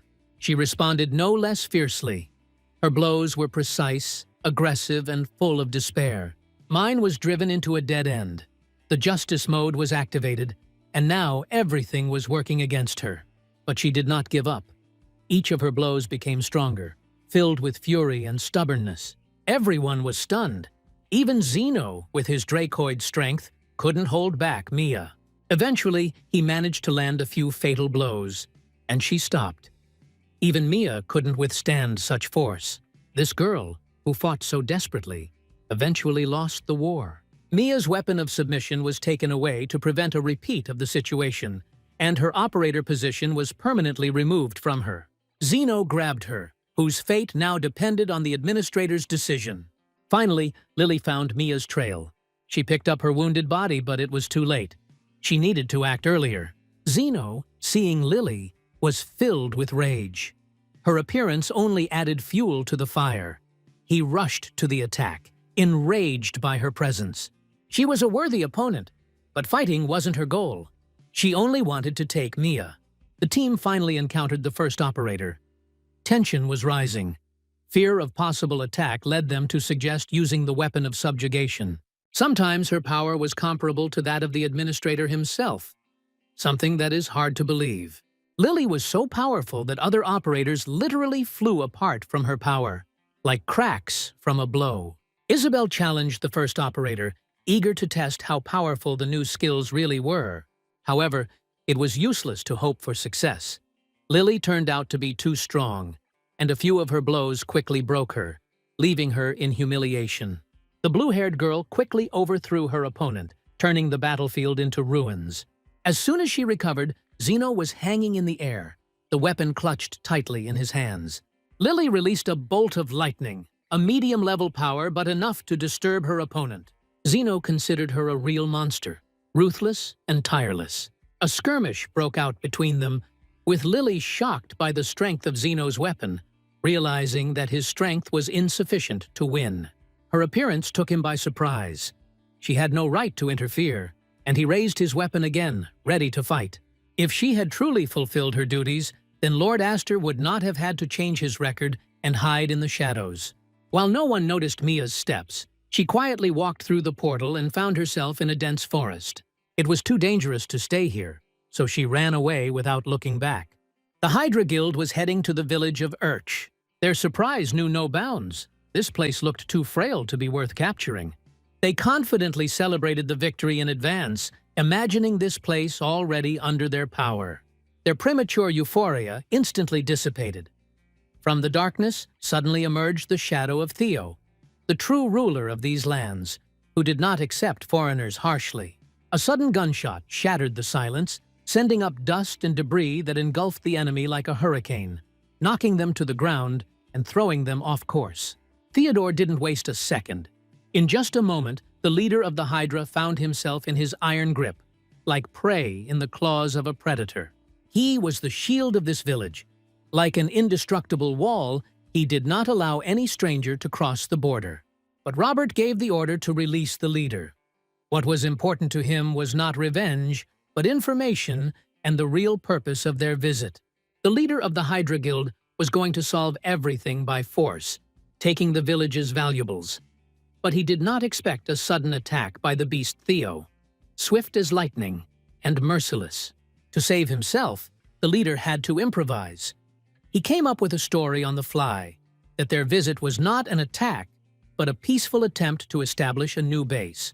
It is as if the appearance of a large guild will increase trade circulation and attract more residents to the village. But Robert did not succumb to the deception and received a categorical refusal. The head of the Hydra Guild became angry and ordered the warriors to loot everything that came their way. Robert was already planning how to punish them along with the operators. He was hatching a plan for revenge. Since the Hydra did not have a decent behavior, they had many enemies. The event promised additional buffs for every destroyed player with the snake logo, and karma did not decrease. Everyone froze in anticipation of something terrible. The fight began, with the players mercilessly attacking each other. The operators praised Robert. His intelligence would free them from hard work. The battle continued. Hydra did not give up, considering itself the best daring guard. Theo was tired of this. The fight was dragging on. An intervention was needed to quickly end it all. From the cloud storage, Robert pulled out a new weapon, powerful and unknown, capable of changing the course of the battle in the blink of an eye. The arrow hit the head of the guard directly. Its peculiarity was that it instantly blocked any attack, depriving the enemy of the opportunity to even defend himself.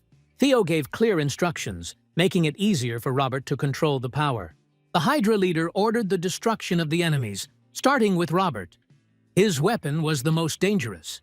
The warriors' rapid fire mowed down enemies one after another. The enemy guild commander has been neutralized. Realizing the enemy's superiority, they turned around and disappeared. Word will spread quickly. The Hydra commander has been overthrown, and now no one will dare to move into this village. The opponents had barely come to their senses when they were immediately attacked by other players, trying to increase their level. The opponents suffered a defeat again. The attackers turned out to be experienced and strong players who could not be defeated. While they gained confidence, it now seemed to them that even the rankers could not stop them. The purple glow was a signal. It was a viral threat, and the village was in danger. Robert was already making a plan to destroy the enemies. Maintenance had begun, a sign that the administrator was already approaching, and this caused the tension to rise to the limit. Gray thought of everything in advance. She instantly evacuated everyone to a safe shelter, leaving the danger behind. Robert resolutely launched into an attack on the scum. One of the enemies instantly recognized him as the account he was looking for, and without a doubt grabbed him, forcing him to follow him like a helpless shadow. The smile quickly disappeared as Theo brutally eliminated the scoundrels. Having recovered, the attackers rushed into battle again. The bastard caught Robert again. A sinister smile flashed on his lips again, as if he already saw how he was turning the game back in his favor. The hero was outraged by this. The power in his hands became a counterweight to the attacker. His abilities increased tenfold. The attacker was eliminated.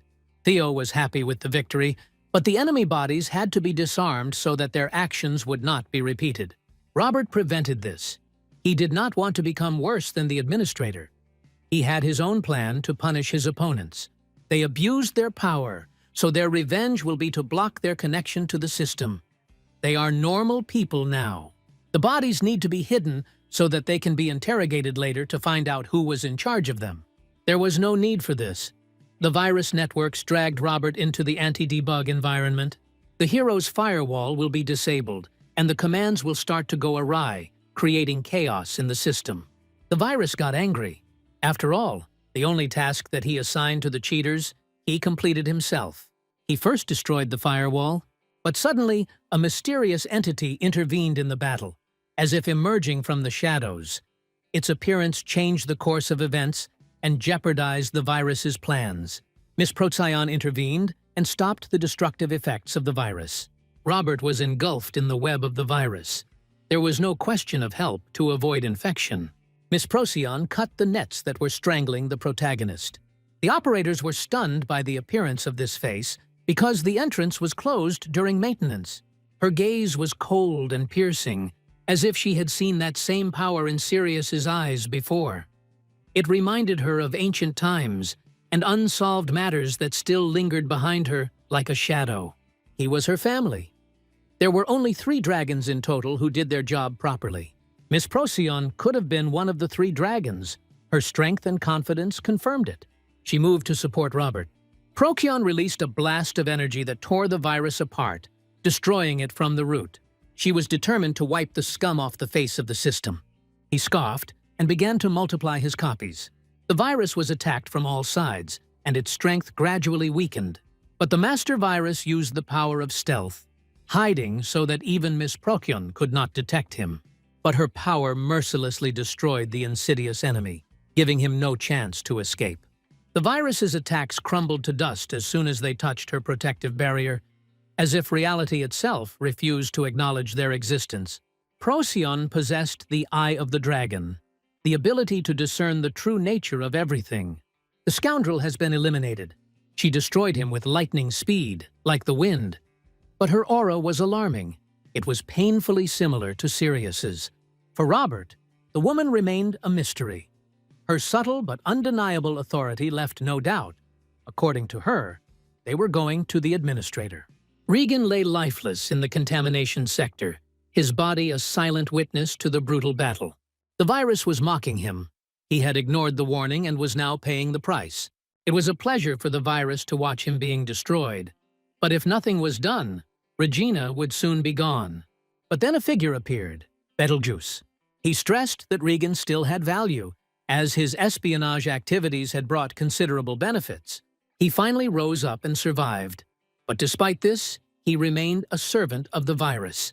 Maintenance continued, stalling for time and adding to the strain on the system. Robert's rank was even higher than the Astor's, so his survival after being removed seemed impossible. A mystery that raises more and more questions. Proion, using her power, recognized in it a new form of the virus. His aura was glowing red like Astor's. Perhaps it was a coincidence through his bug, or something deeper hidden.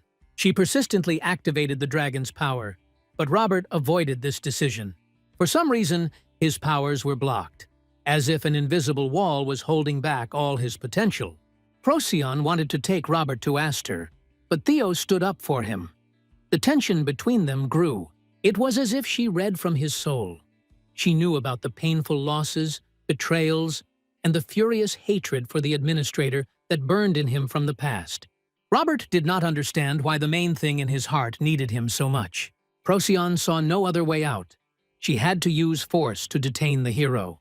Mia burst into battle, wounded, exhausted, but thirsting only for the lady's gaze. Once again, an uneasy silence reigned in the operator's conference room. The familiar tension was returning with new challenges. Lily was sitting in shackles, her gaze full of surprise and resentment, as if she didn't understand why this was happening to her. Lily crossed the line, activating a power that was strictly forbidden to use. Her action could upset the balance of the entire system, and now the question arose: punishment or isolation? She coldly stated that she no longer had to follow their instructions. She was now Robert's operator. The shackles disappeared without resistance. Her strength was striking in its light, yet crushing power. The administrator warned that Robert was a constantly respawning bug and was at risk of becoming a virus. The young man sought to overthrow him from the throne in order to take that place himself. Proion praised Mia for the work she had done, but noticed her weakness and decided to take Lily under her protection. Robert's true strength was finally revealed. He could fix bugs. Proion was delighted with this news. Now it was possible to restore Aster's accounting to its original state. She handed Robert the pendant she had received from Lily. It was a sign of a request for help. A portal opened and they headed towards the administrator. Faithful Theo remained to protect the people. In a desert filled with cloned viruses, a quarrel suddenly broke out. Their goal was one: to destroy the administrator and everyone who stood behind him, leaving no stone unturned. Aster was destined to disappear without a trace. He was to be wiped off the face of the world once and for all. Finally, Robert and Proion moved to the administrator. He, like everyone else, felt uneasy about the boy's increasing strength and changing aura. The administrator said that Trojan is the most terrible force that created viruses, and the only enemy of the administrator. They tried to remove Robert many times, but he resisted. He had administrative abilities. That is why the otherworldly force hated him. Trojan was spotted in the village where the boy lived, but she skillfully changed her accounts, so it was impossible to detect her. The administration decided to take a radical step: simply remove everyone. Although this seemed like a strange and cruel move, Robert was angry. There had to be other ways, because exterminating everyone was pointless and incompetent. Operators came to the administrator's defense, calling for him not to do anything suspicious. Lily came to Robert's aid. Although she had previously been kept in the dungeon, she managed to escape. She apologized for the administrator's actions. It turned out that she was his sister. Their connection was visible even by her blue hair, hinting at family roots. Robert did a lot.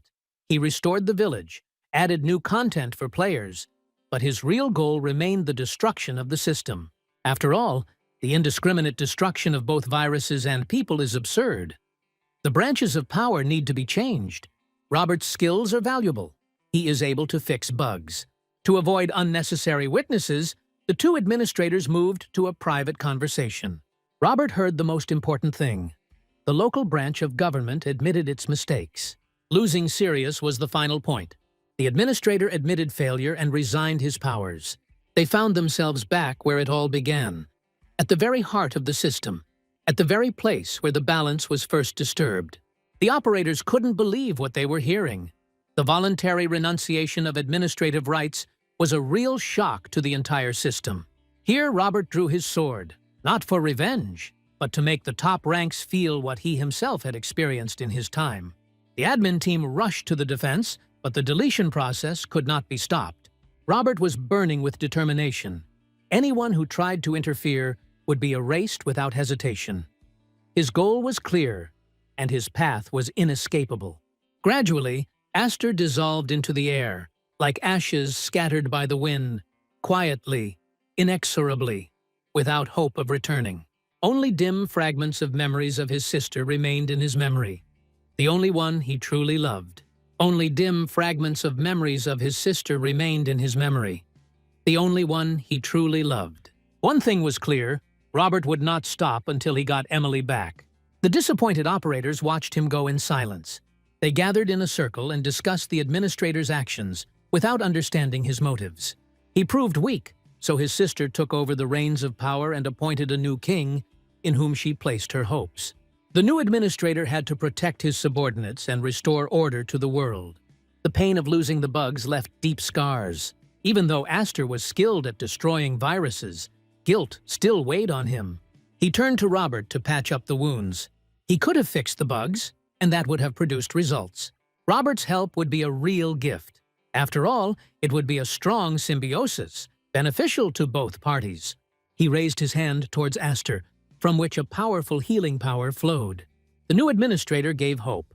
A stream of energy flows into the Aster, gradually healing his wounds. Emily's bracelet began to glow with an unnatural light, and suddenly she hugged him like a ghost. Hugging Aster, she quietly began to heal his wounds, the light spreading throughout his body, healing every scar. Amidst the destruction and chaos, her light was like the only hope, a soft glow in the darkness that slowly healed the wounded Aster. The girl watched the horrible scene of destruction, while the virus only smiled ominously. She drew the sword of vengeance and aimed it at the enemy, but he stood unmoved, as if he feared nothing. The virus tried to convince her to join them for the sake of revenge against the admin, but her memory was filled with bitter memories of him. He tried to envelop her in his nets, but she held on tightly, not allowing the darkness to penetrate her soul. The operators calmly watched what was happening, without interfering in the course of the fight. Robert was still transmitting energy to Aster, healing him. At this moment, both were extremely vulnerable. Any attack could be fatal. But suddenly, an error occurred. The energy flow became distorted, and instead of healing, it began to shudder, as if something inside it was resisting. The hero felt the system fail. The system's functionality has been dramatically reduced. Many commands have become unavailable, and the response to players' actions has slowed down. The viruses broke through the defenses and burst into the kernel. They took advantage of the system failures to attack at the most vulnerable moment. They finally took advantage of the opportunity. The chaos and deterioration of the system's functions became the perfect cover for them. The number of virus clones was astonishing. They filled every corner of the system, like a swarm that had escaped from a hive. The operators immediately began the removal, commands running one after another, the light of the protocols cutting through the darkness of the infection. Lily's eyes were ablaze with determination, and her strength was awakened with renewed vigor. Emily began to fade from Robert's consciousness like a shadow melting at dawn. But it turned out to be a trap for Robert. In fact, it was Trojan's account. It turned out that he never had a sister. The image of Emily was just a clever illusion created by evil to restrain his will. Everything he held most dear turned out to be part of a carefully constructed trap. Without a shadow of a doubt, he made up his mind. This time, he would destroy her forever. Robert was strong only because a part of Trojan's soul lived within him. But this power was slowly destroying him from the inside. There is determination in her eyes. She came to change the rules. The guy's strength began to fade, flowing to the new chosen one. The battle between viruses and operators did not subside. The battlefield turned into a continuous interweaving of code, flashes, and screams. Every attack could be the last, and every mistake could be fatal. The viruses, taking advantage of the chaos, secretly gathered in the depths of the system core. Their plan was daring, to penetrate the protected sector and attack the administrator while his forces were weakened. Proion's draconic aura unfolded into a lightning wall of light, blocking the virus's attack and destroying their malicious code before it could spread. Her warriors, seasoned in many battles, rushed into battle with relentless determination. Every blow and every movement cleared the space of the deadly infection, destroying the viral cloned shadows. The evil commanders were stunned by the operator's unyielding strength. But the enemies used this as a chance to exhaust the opponent's forces, since the removal team was temporarily inactive. Something went wrong with Aster's treatment. A strange, disturbing aura appeared around him. Robert looked exhausted. It was obvious that something was going wrong. Yellow sparks filled the space. Trojan was approaching. For viruses, this became a hope. It could change the course of the fight in their favor. The system had suffered a critical blow. Its stability was hanging by a thread. Firewalls are down. Protection is weakened. Enemies can penetrate at any moment. Panic gripped everyone. Clashes and chaos began. The system lost its protection. Rebirth became unavailable. Hopelessness reigned among the players.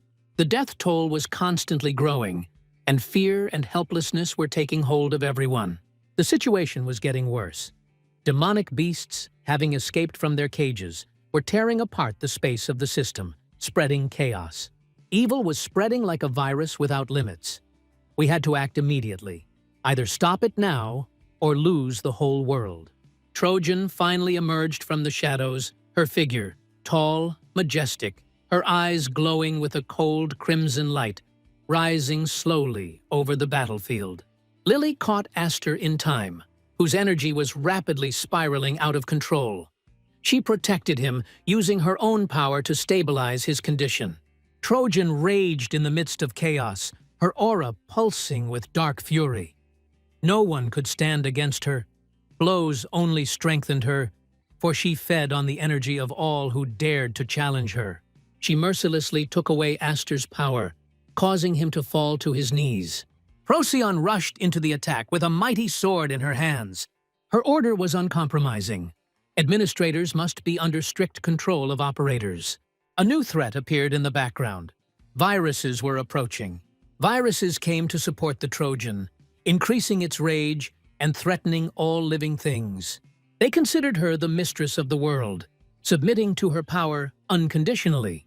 The operators, filled with rage, gathered into a solid front and launched a crushing assault on the undead, their attacks bursting with lightning and flame, dispelling the darkness and fear.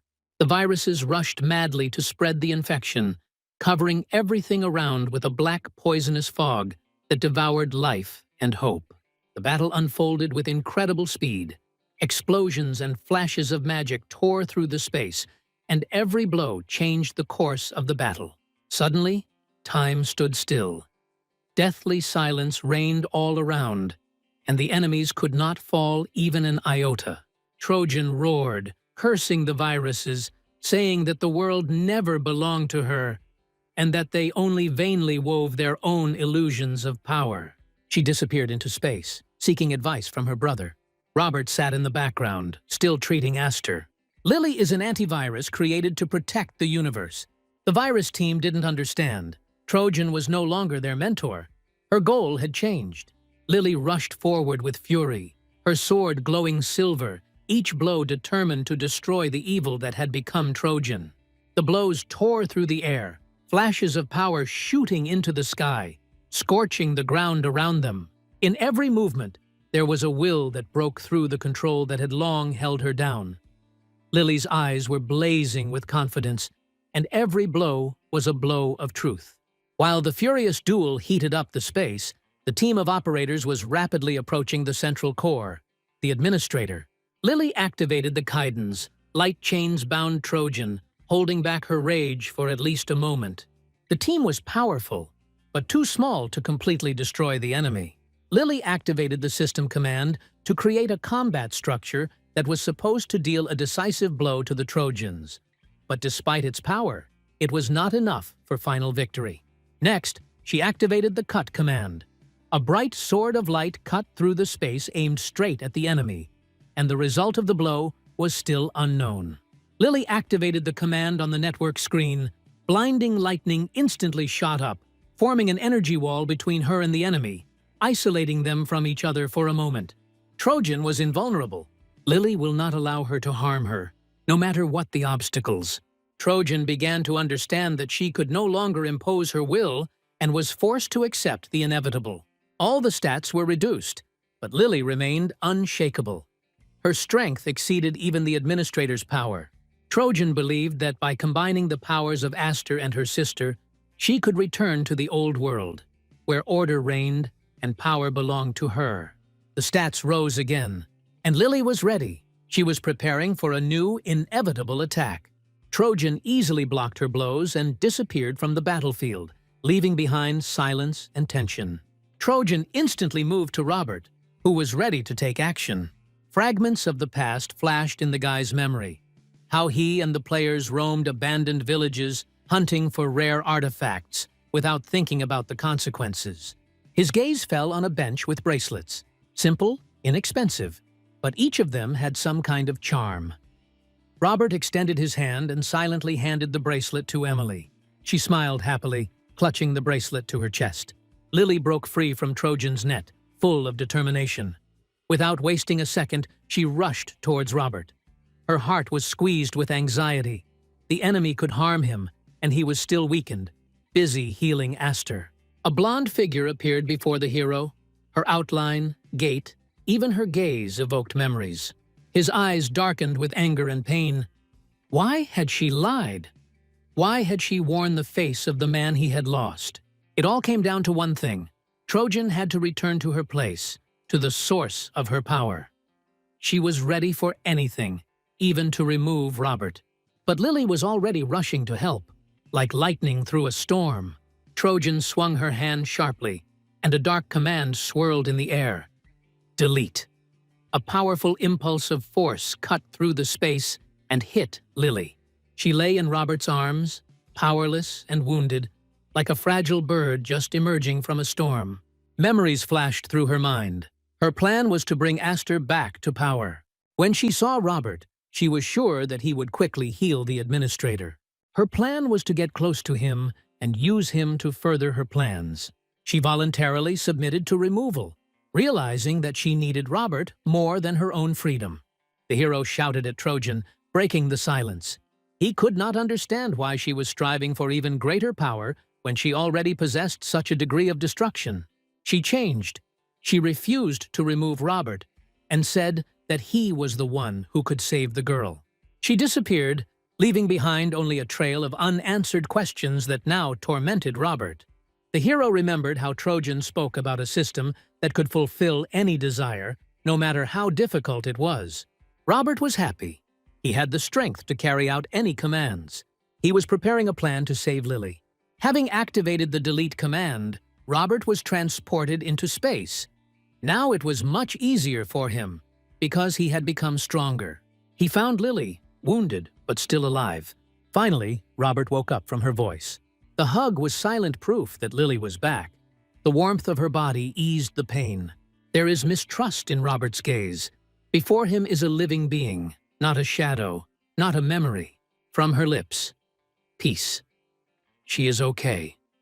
She survived. She walked through the darkness. The world, which had crumbled like glass, suddenly came to life. But the peace lasted for a moment. A white dragon appeared in the sky. Its radiance penetrated reality. Robert couldn't believe his eyes. It was unreal. It was about to be erased. Confusion squeezed my chest. 3 years had passed. Memory was clouded. Consciousness was broken into fragments. Months and weeks had lost their meaning. Among the fragments of references is the dawn of Sirius. It shows the way again. This star once saved him. Now it leads to something significant. There was a bright glow in the air. His soul had responded. Lily was there. Robert remembers the reason for returning, to save her. Her image is in the heart. She gave a lot.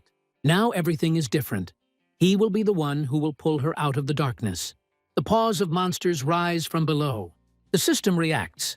It is perceived as an error, not part of reality. The program tries to throw him out, but he is not an ordinary player. His words become a command. He is the renewer, the heart of the system. The past flashed by. Mrs. Trojan believed he is the key to change. The darkness dissipated. Before him was a portal. Inside was an endless space. The voice coming from everywhere was the system. It woke him up. Her consciousness is temporary, but purposeful. Her task is support. Robert couldn't find an answer. He had once self-destructed. So why was he now living in the unknown? The system responded calmly. The choice was his. It gave him a chance. Administrative rights remain. They are not transferred. This is his power. Now he is able to restore those he lost. Although the risks are great, a warning appeared on the screen. Lily's recovery is an unpredictable process. Robert has no doubt. He agrees. The price is irrelevant. The red crystal lights up in his hands. The process begins. Lily is formed from light. Pixels are combined into a body. He reaches out his hand. She comes closer. The image becomes clearer. Her return is not surprising. It is freedom, his choice, his renewal. She is in his arms. Now, Not a memory, but life. He has waited for this moment forever. And now she is real. Near. Forever. Robert held Arya in his arms. Her heart was beating fast. Was it an illusion? She was erased, disappeared. Is it possible to live again? Robert beamed with relief. Lily was back. The system had done it. A shimmering glow above them. The word restoration had a different weight. She was at a loss to guess whose voice was sounding in her mind. Who was pulling the strings of this game? The system responded to Robert, because he was the source of this power. He activated the update command and completely restored Lily. She looked at herself. Her body was unharmed, as if there had been no death. But inside, there was a glimmer of alarm. Such power was too dangerous. No one had ever survived such a challenge to the system. Suddenly, the silence was cut by the voice of the system. Due to overload, a reboot was beginning. Robert shook his head, feeling a little relieved, but his intuition told him this was just the beginning. Lily sighed softly, confirming his fears, but he laughed. His voice was challenging. He had one more thing to do. In his palms was the star of Sirius. Its radiance was as deep as space. The system warned, further use of force is critically dangerous. Robert has already broken the boundaries twice. His body lost its balance. Restoration of others became impossible. Her eyes filled with pain. But he only smiled, and without Sirius's help he wouldn't have saved her. In his hands, the star burst into flame. The fire was scarlet. The system screamed, "Stop!" But he ordered it, once more, for the last time. Command accepted, restoring Sirius. The force responded. A white dragon appeared in Lily's hands. This was restoration. This is the limit of a miracle. The limit of a human being, Lily whispered. Only Robert can heal the system. His body was burning. His face was empty. The system had cracked. He could no longer keep his balance. The consciousness of the slogan. Lily was calling him, screaming, but he did not hear. Robert lay like an empty shell, Lily on her knees next to him. There was a yellow, hellish glow all around, and a star fading in the sky. The system searched. The solution was found. He is no longer capable of healing.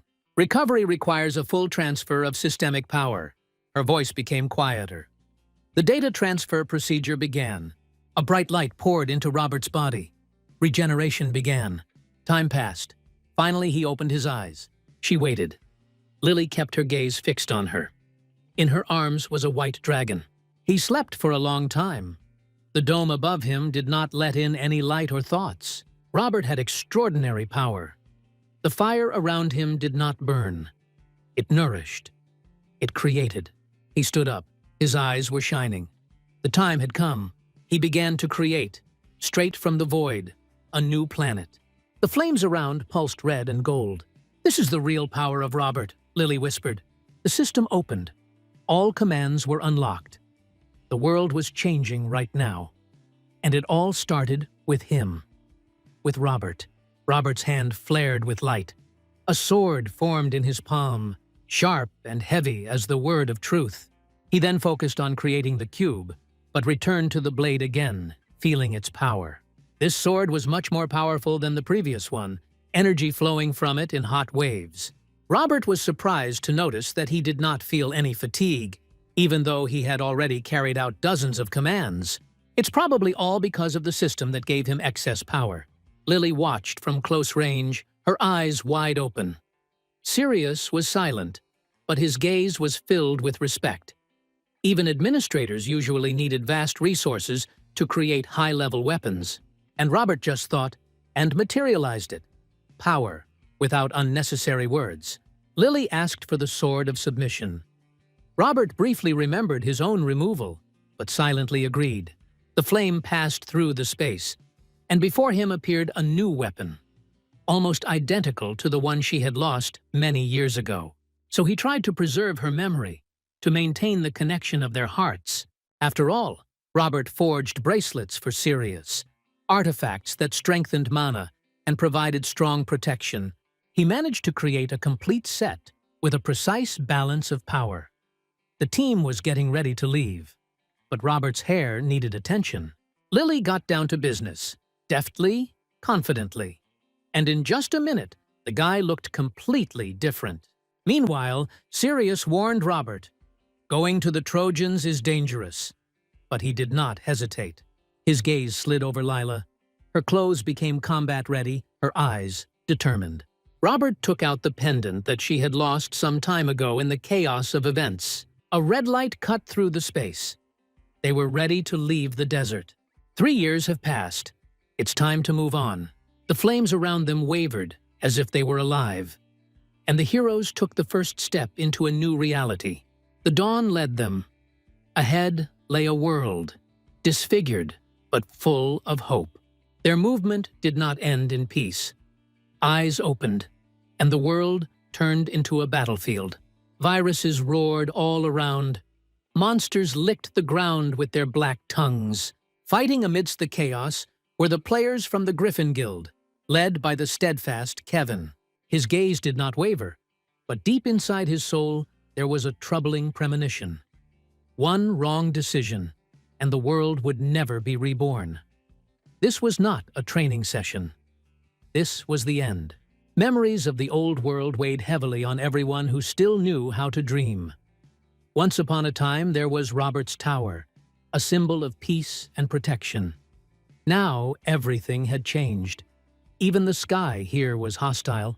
Among the wreckage of decisions, Kevin decided he needed to get to the village of Erda. There were still operators there, and most importantly, the firewall. The chance is slim, but for the living in war, it is a luxury. The team was in a hurry, but the heart sank for the others who did not manage to escape. Someone is still fighting there, in the depths of silent hell. Kevin guessed worse. Maybe the Griffins were the only ones left alive. So there was no time to waste. Every second was someone's life. But the road ahead was interrupted by a nightmare. A freak with an ugly smile appeared out of thin air. His eyes glowed with madness. His flesh trembled like a haze of rotten code. Death reached out to them.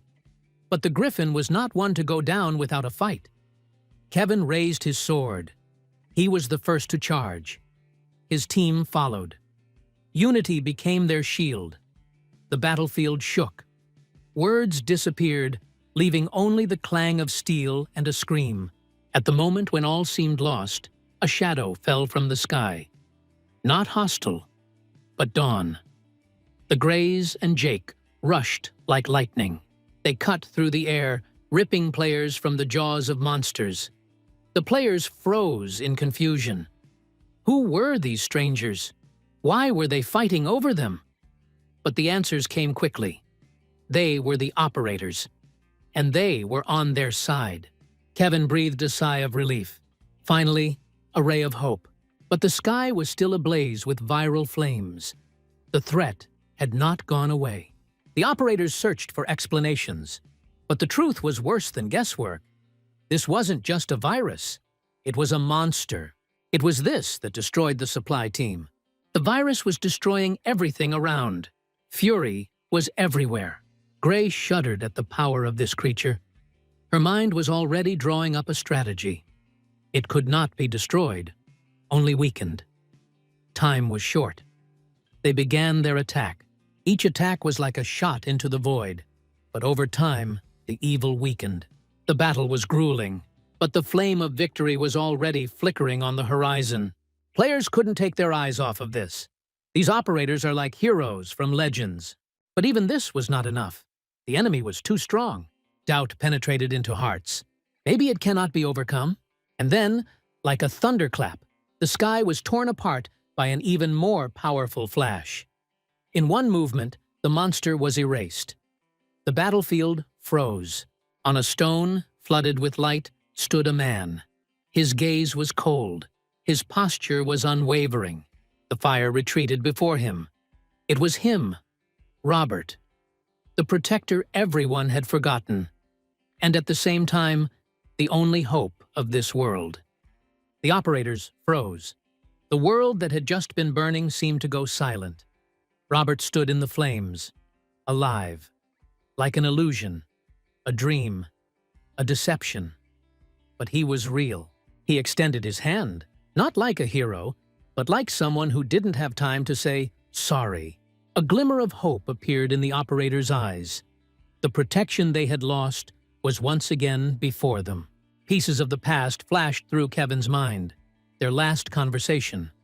Everything had seemed simple then. The world had not been torn apart by fear and viruses. Lily appeared from behind Robert, confident if surprised by the change, her gaze sliding over the faces of those she had taught to hold weapons. Sirius, a small white dragon, appeared over her shoulder, like the embodiment of peace. Gray rushed towards him as if everything around her ceased to exist. They were long. This was her family, her lost warmth. Although the dragon had changed his appearance, his soul remained unchanged. He was also happy. Happy that the Greys had grown up, became who she was meant to be. A familiar village was visible on the horizon, like fog, their home, Erzgebirge.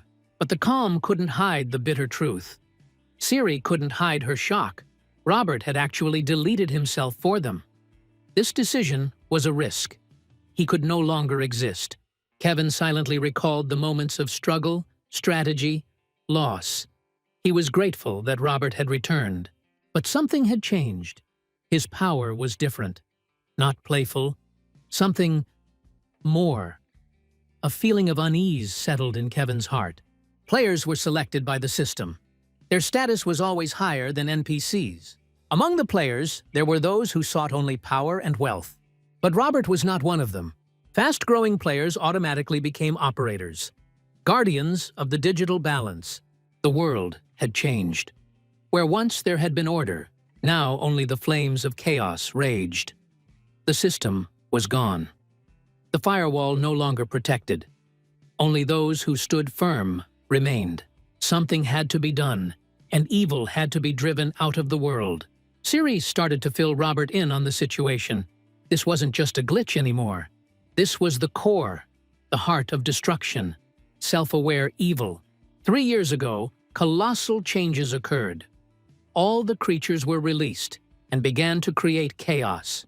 The cities, large and fortified, barely held out.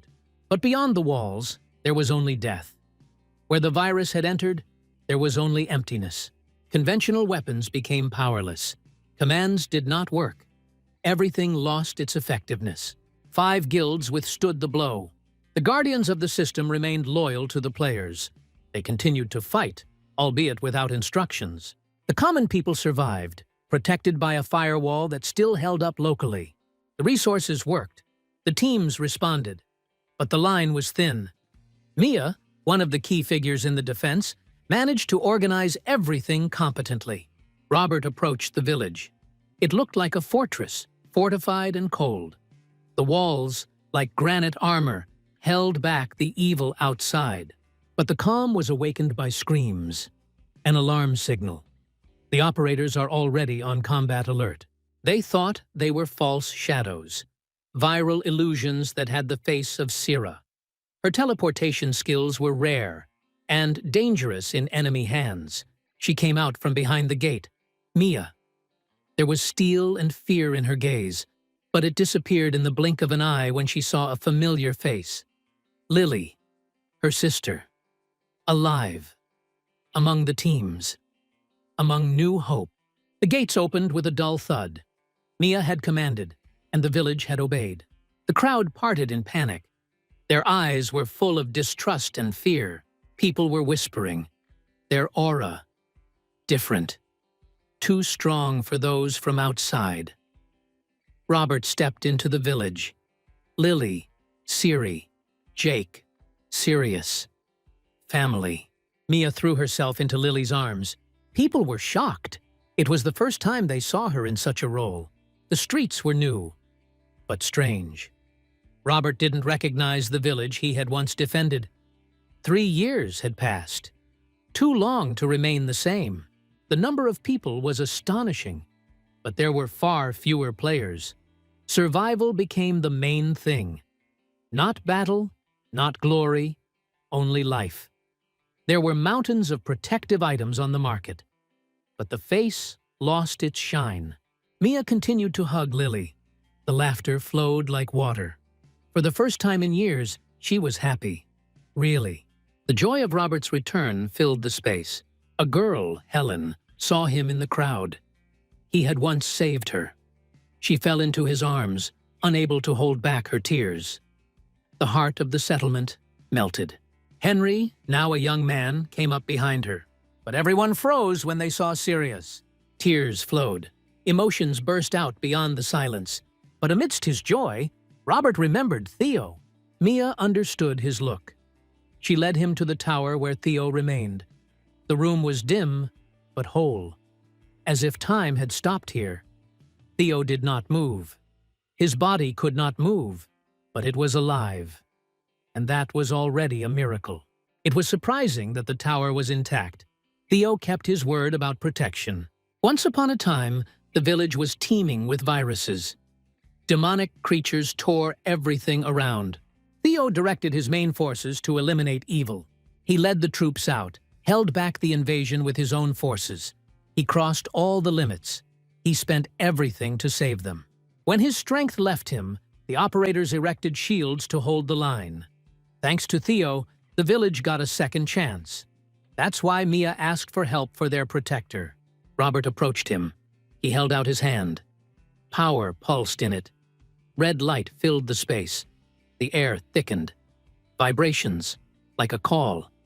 This was not just a healing process. This was an act of remembrance and retribution. For the sacrifice. For loyalty. For every step protected.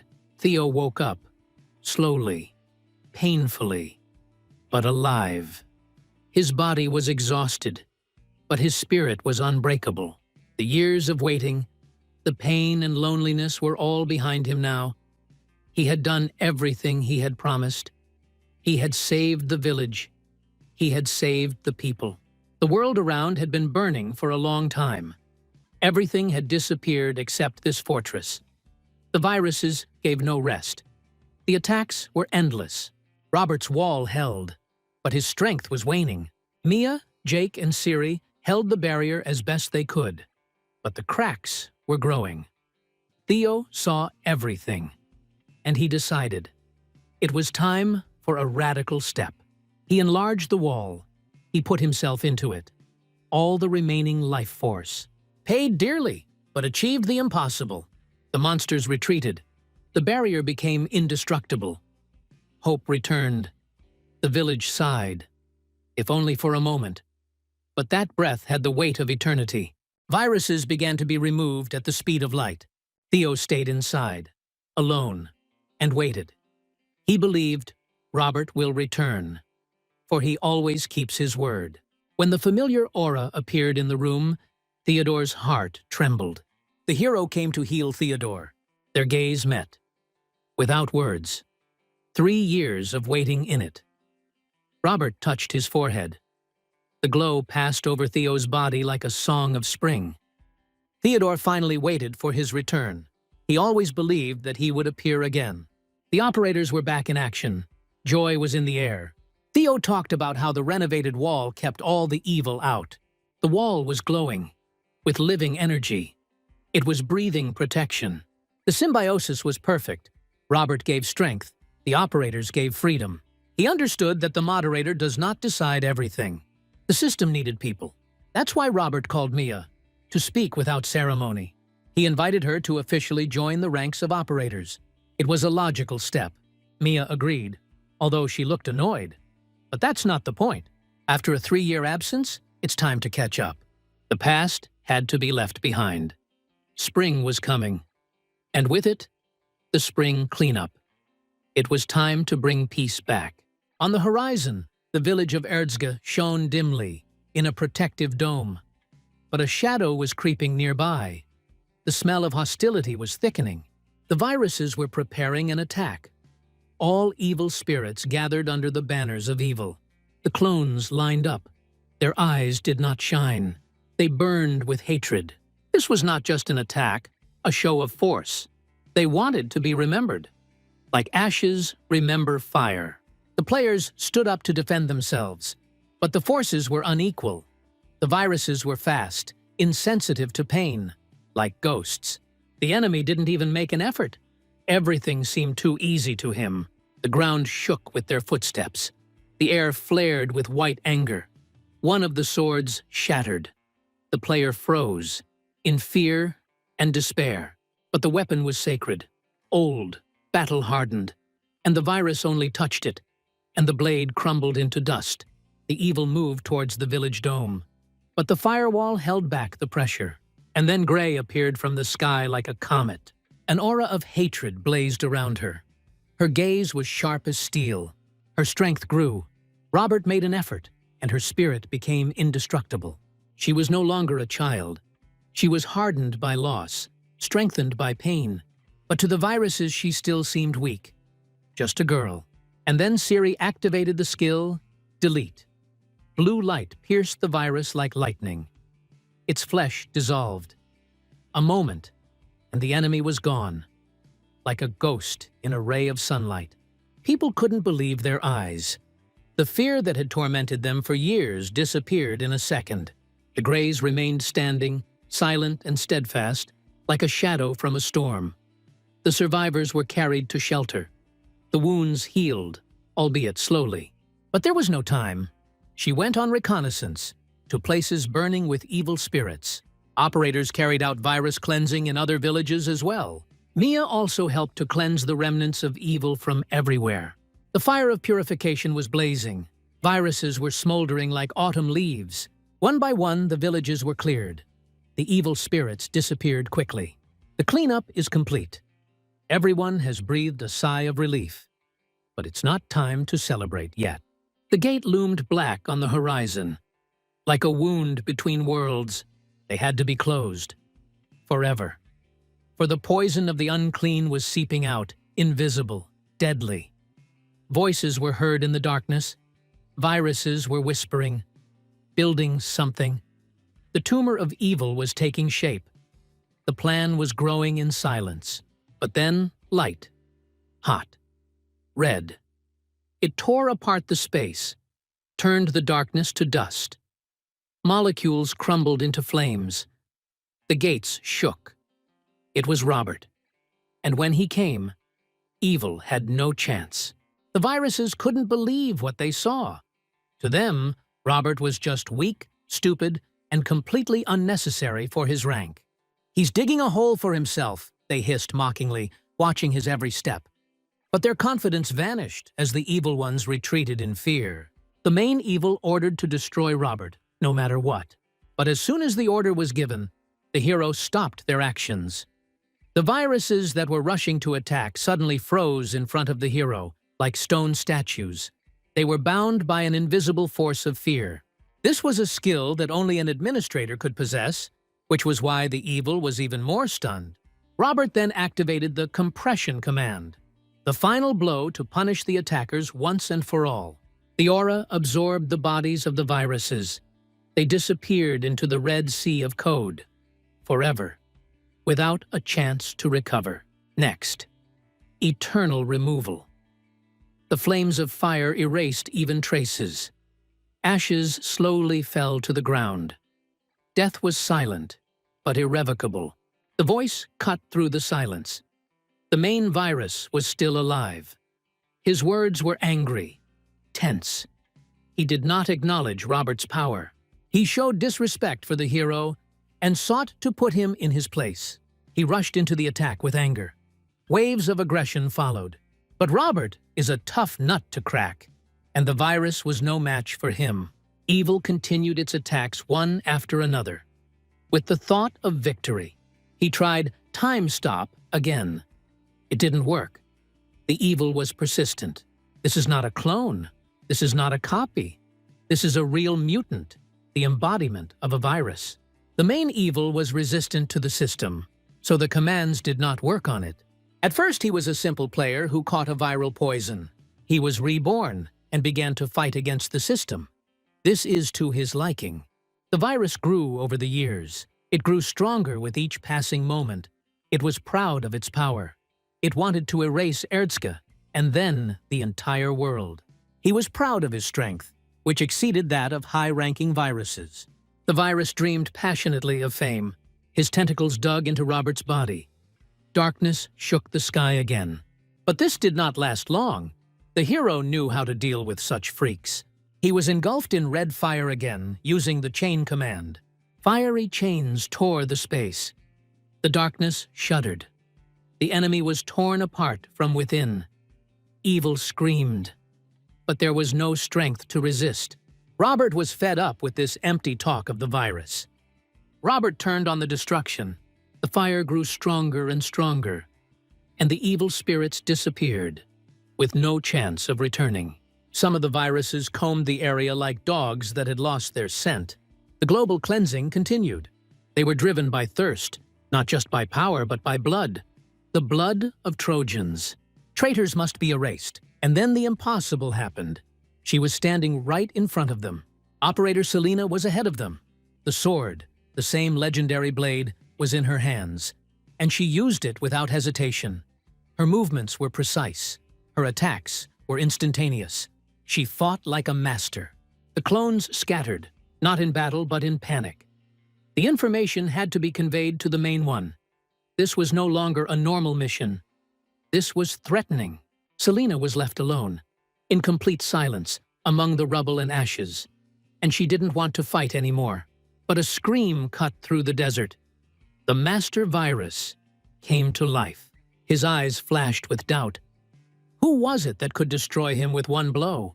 Robert raised evil to the top by declaring it his aura. Robert came out of the shadows and raised an evil as if playing with fire. And here is the virus's chance.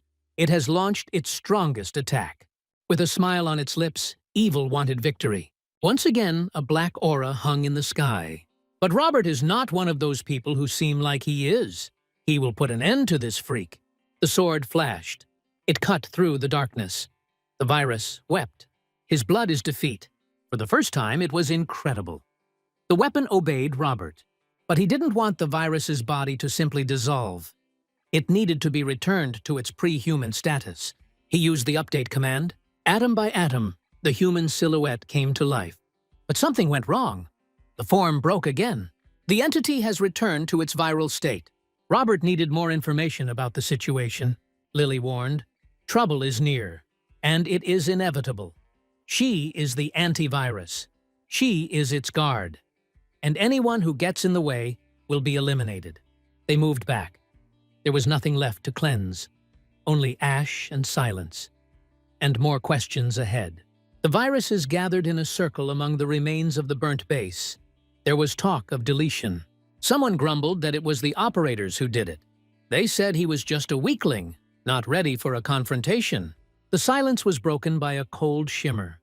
Regan, the head of the clan, emerged from the darkness, his silhouette pulsating with black energy.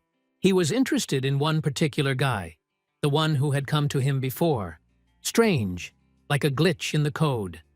Regan frowned. What made him go to Erdska? This sector is armored. Everything there is under lock and key. The problem was the operators and the girl named Mia. But the most dangerous was Theo, a top-ranking guard. His blows were striking, like system killers that cut out entire clusters without a sound, without a chance. The young viruses acted recklessly. It was suicide. They were torn apart, erased, destroyed. The new plan involved using the power of the worm, a creature that had long since fallen out of control. No one could find him. He disappeared, becoming the shadow of a possessed person, masterfully changing his face and traces. Suddenly, the horizon flared up. The E-virus appeared on the horizon. Hostility pulsated in her eyes. She listened silently, but her gaze spoke for itself. These conversations no longer interested her. She thought they were weaklings, and she didn't hide it. She just turned around and left. The clones couldn't stand it. They blocked her path. They didn't care who she was. They would have to pay for their neglect. And then Regan himself came out, rage boiling inside him.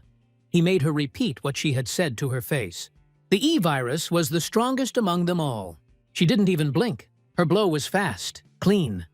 Regan fell as if he was switched off. Without further ado, she moved on, along with the F-virus, heading towards the children. They disappeared a second later, vanishing into thin air, leaving behind a crackle of data. Meanwhile, laughter could be heard in the village of Erda. Helen and Henry were running between the trees, playing as if the war had never happened. The girl looked at the horizon, smiling, through violet. The new girl Henry had taken a liking to. They approached her, dragging her by the hands. They asked how long she had been waiting for them. Violet smiled genuinely. Her presence filled the space with warmth. The children huddled closer. There was a rare atmosphere in Erda, a pleasant chaos, as if life itself had awakened again. And suddenly, a message appeared on all screens at once. But this time, a video, not text. In the background is Robert. Behind him are the cameramen. And among them is Theo, like a shadow from the future. This was the first live announcement. Robert announced directly. From now on, he was the administrator. His gaze was hard, decisive. He confirmed that all viruses had been destroyed. The city is now under protection, but he emphasized that this is only temporary. They will return. Going out without a guard is a mortal risk. And this is not an exaggeration. His goal is to restore all the destroyed bases, to create a new structure. But he needs people. Anyone can become an operator. There is a chance, but Robert will select only those who are really worth it. A new function has appeared. Free. Even prisoners can join the system, change themselves. After that, everyone will be under secret protection. The new core of the system erases the boundaries. There is no longer a division between NPCs and players. The choice is now made by people themselves. Operators are the best hope. They are the sword and shield of the new world. The central square of Erda was seething with a crowd. Hundreds of people had gathered to try themselves in a new role. The first participants had already changed their status. Free, the sparkle of new freedom shone in their eyes. But not everyone was convinced. Some stood aside, doubting whether the change was worth the loss of the old man. A powerful flash of chaos engulfed the crowd. Arguments cut through the air like sharp waves. Robert was accused of being an even worse administrator than the previous one. Changing his status meant losing privileges, and this irritated many, especially the older players. The squabble escalated, words flying like knives. NPCs were nothing to them, lower echelon. But the free did not listen. They went forward despite the disdain. New status means new battles. And already 90% of the inhabitants of Erda became free. The city changed. There was no more division. Against the backdrop of general tension, she appeared, Mia, quiet, determined, with a new operator status. She didn't seek fame. Its purpose is to register those wishing to apply for the position of operator. Mia didn't care whether they were strong or weak. The test would decide everything. Only skills mattered. But the peaceful gathering was suddenly interrupted. A gang of rankers appeared from the shadows. Their intentions were unclear, but the people greeted them as heroes.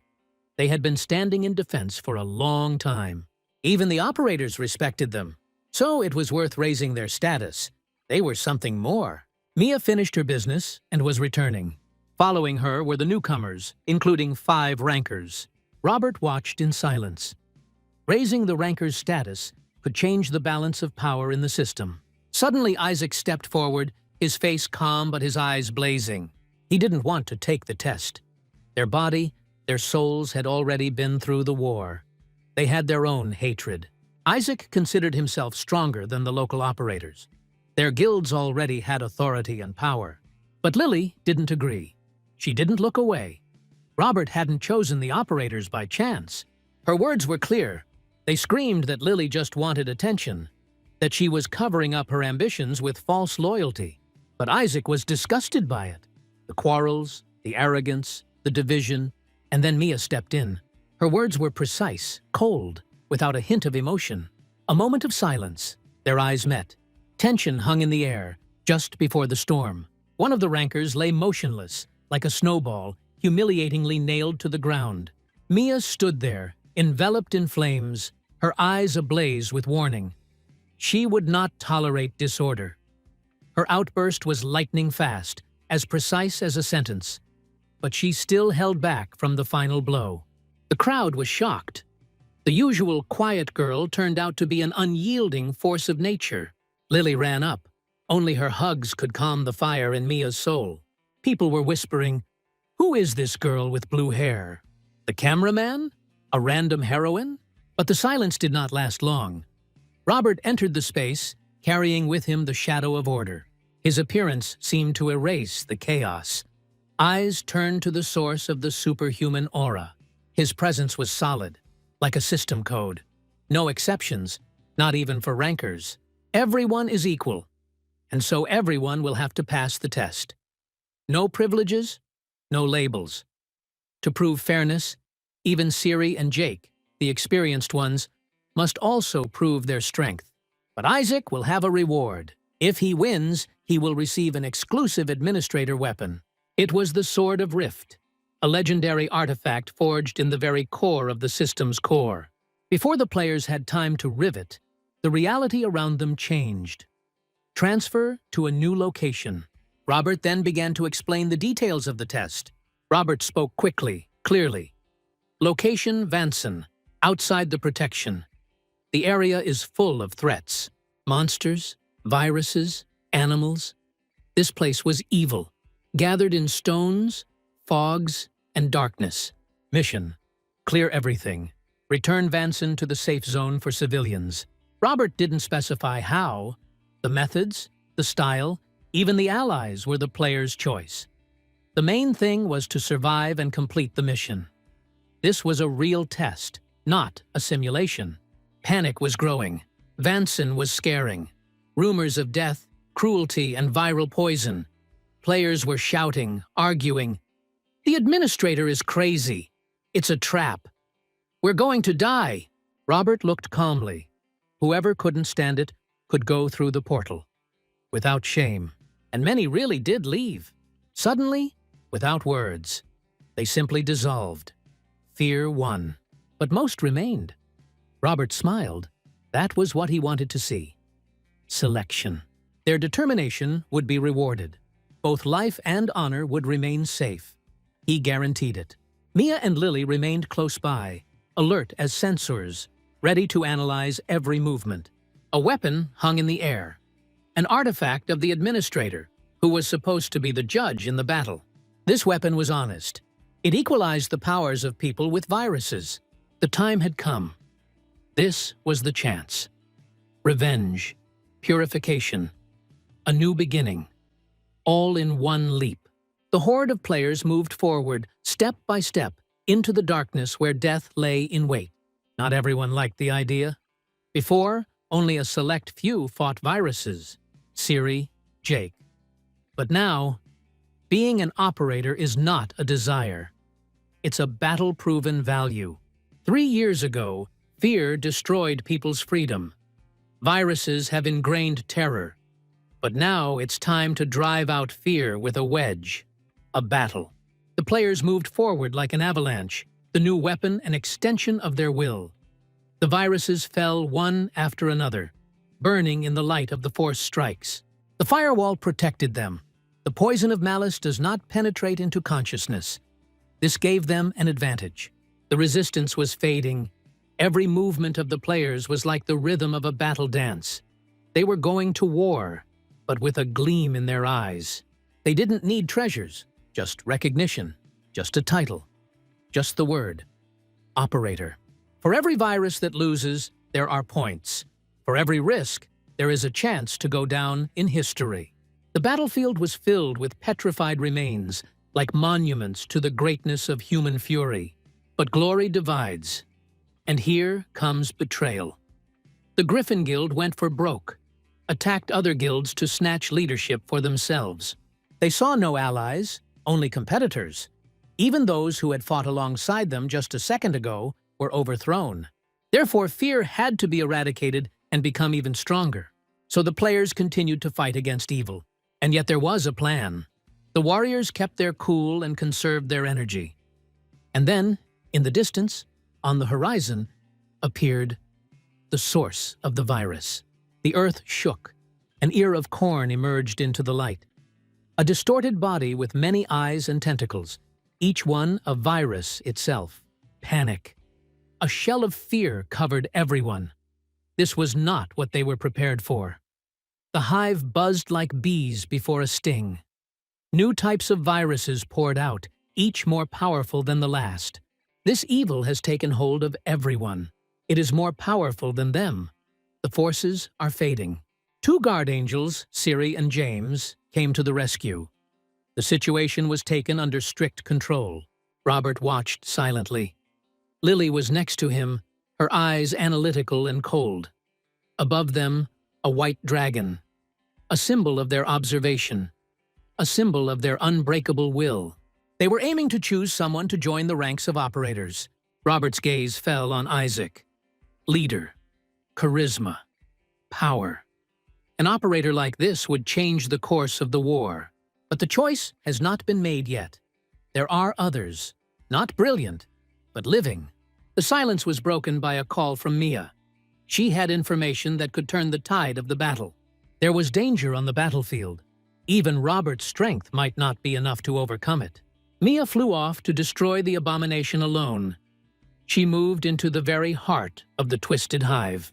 This thing was changing. She felt threatened.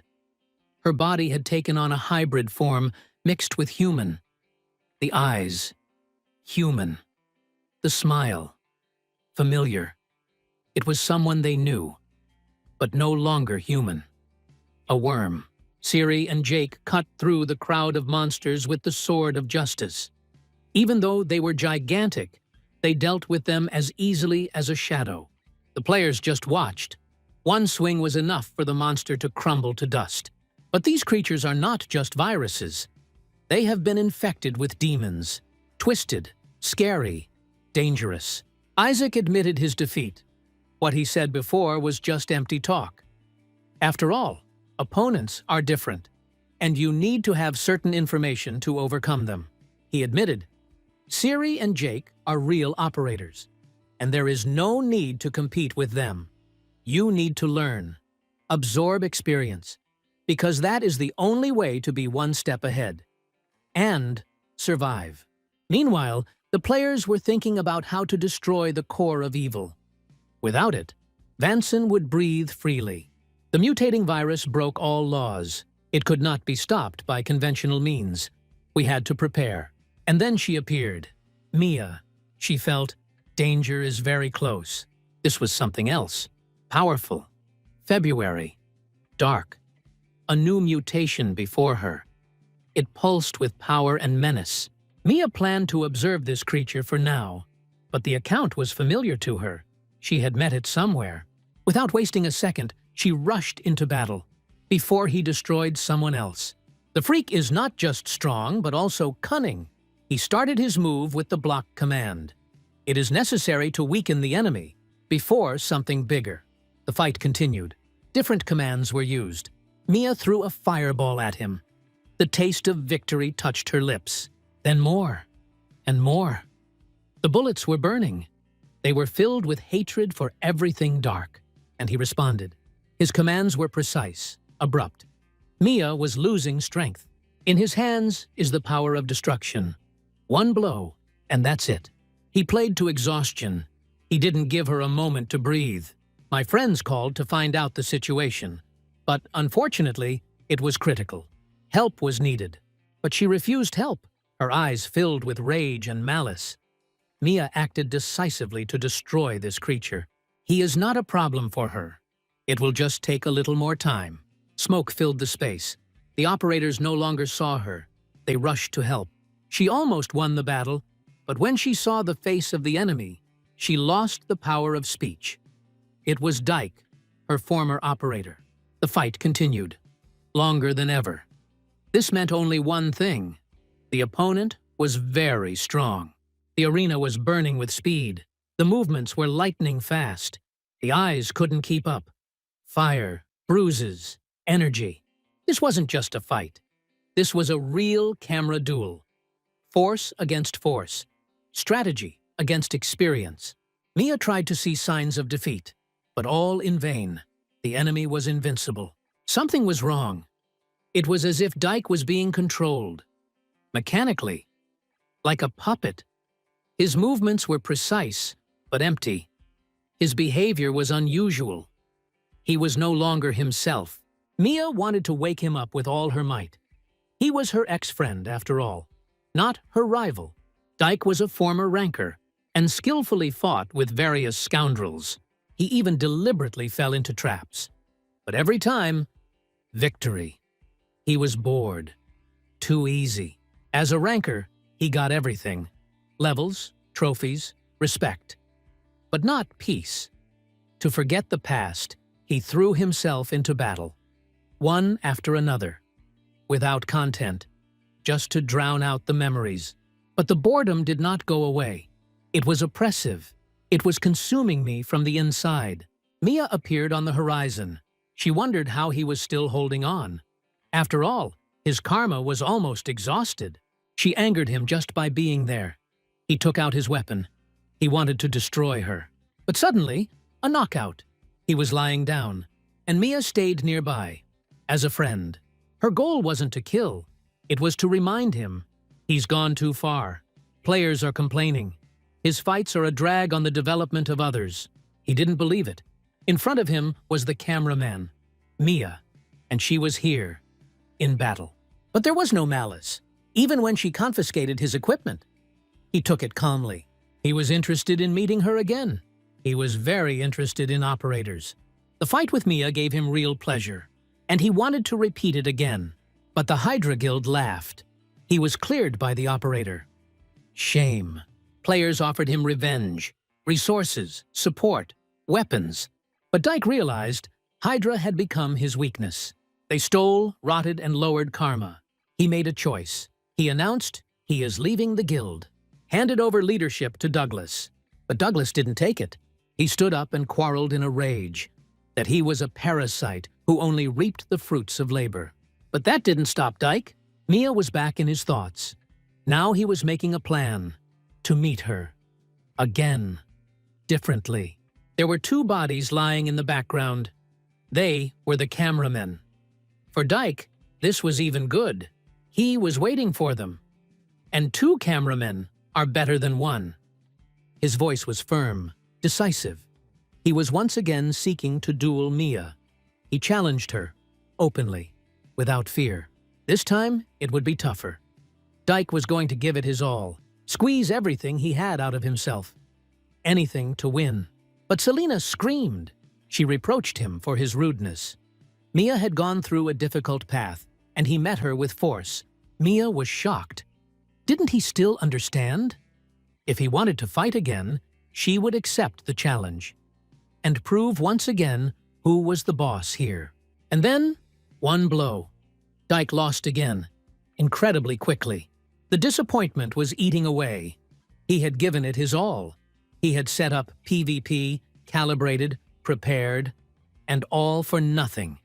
He was destroyed again. Self-esteem shattered. He knelt before Mia, begged for mercy. But at the same time, he didn't care anymore. Let the higher power decide. He couldn't fight anymore. But instead of punishment, he got an offer. Become a cameraman. Mia saw him not as an enemy, but as potential. He was stubborn, and that was what won her over. And when he said he was giving himself over to her will, she made her decision. The system was short of personnel. It was profitable. But there was a problem. His karma. It was very low. So they went to town, and Dyke began to hand out presents. But anger was boiling inside him. There were guards behind him, watching his every step. No room for error. Everything was going according to plan. But something was wrong. Karma was going down. More and more. It was annoying. Very annoying. The operator didn't understand. Why? There is no such thing. And here Dyke stands before the moderator. His eyes are empty. His mind is empty. Looking back, he realizes his worldview was narrow. He believed that strength was the only way, that winning was the only way to survive. He chose the path of a fist since childhood, and he pursued only power. But now, everything is different. Mia changed his world, opened his eyes, and he asked her, if he strays again, let her give him a thrashing, a hard one that will bring him to his senses. Mia just smiled. She would do it without question, and she would do it if necessary. She was still on the battlefield. Her only wish was to break the hypnosis, to bring back Dyke. The opponent was strong. He acted quickly. He used a lot of skills. Mia barely had time to defend herself. Fiery explosions tore through the air. People retreated in panic. The threat was too great. Mia didn't know what blow to strike. What would make him wake up? The forces were equal. The duel was approaching its limit. But would the mind, not the body, win? Darkness spread across the field, leaving behind ash and dead air. Mia stood in the rubble, her breathing heavy, her eyes unfocused. The enemy's body lay nearby.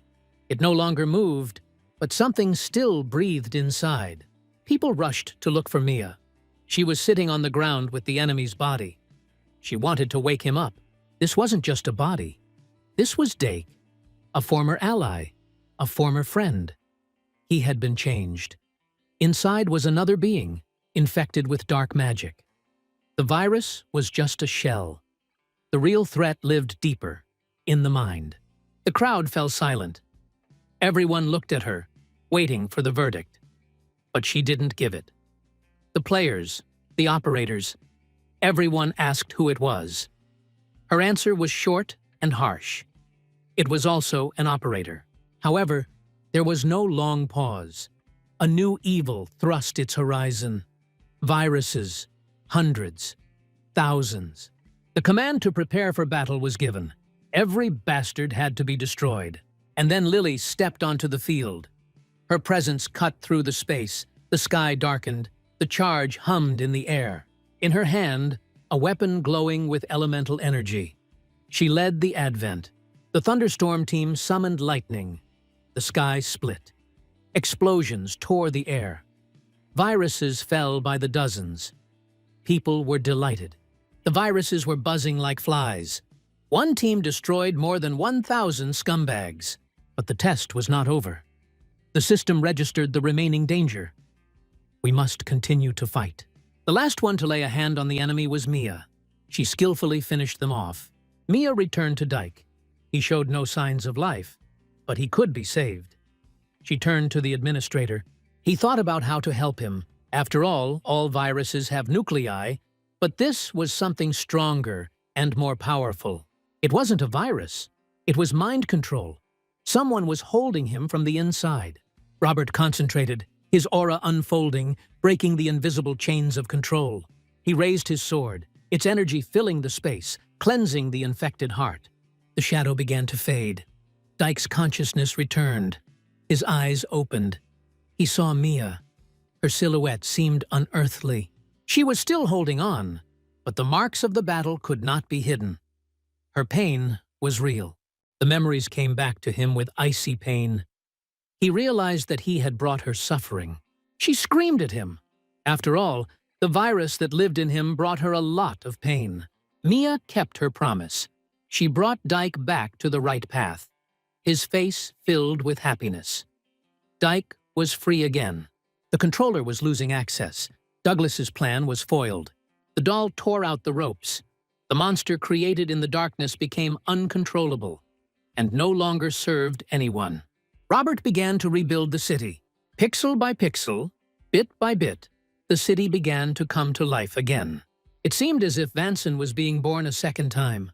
Fired, cleansed, renewed. The threat was gone. The air was calm for the first time in a long time. People breathed a sigh of relief. Streets that had recently been in ruins were healing. Robert's ability to restore was something majestic. It wasn't just a power, it was a creation that could restore hope. The administrator announced the end of the test. Everyone was involved. Each player contributed. The restored city is their common victory. Security appeared at the new locations, vigilant and silent. The portal was also subject to restoration. Now it will be available for public use. This will simplify communication between regions. No more delays. Robert had completed the selection of new operators. All that was left was to inform the players which of them had passed the test. The first to be chosen were Ciri and Jake. Their endurance was undeniable. Then he named the 5 rankers, the elite of the battle, who had shown themselves to be brilliant. Among them was Kevin. His methodical cleaning amazed everyone. Confidence, precision, control. He knew his business. Separately, Robert introduced another name, a former cameraman. It was Dyke. His return was a surprise, but not without reason. The administrator thanked everyone for their participation. However, he warned, it is too early to relax. The viruses have not completely disappeared yet. There may be more of them. They may be stronger. In gratitude, everyone received a reward. Finally, peace. Time to rest, to drink, to catch my breath. But Robert gathered the operators separately. Their future is confidential. From now on, silence and orders, no publicity.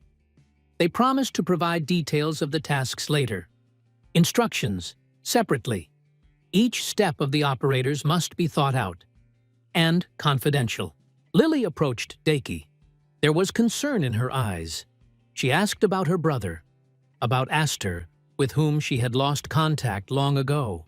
Dyke didn't know much, but the main thing was that he was alive. He hadn't been deleted, and the rest weren't that important. The boy's memories flashed back to the past. 3 years ago, virus attack, ambush, Till, admin. They almost didn't reach their goal, and then she appeared. The white-haired Lady Proion.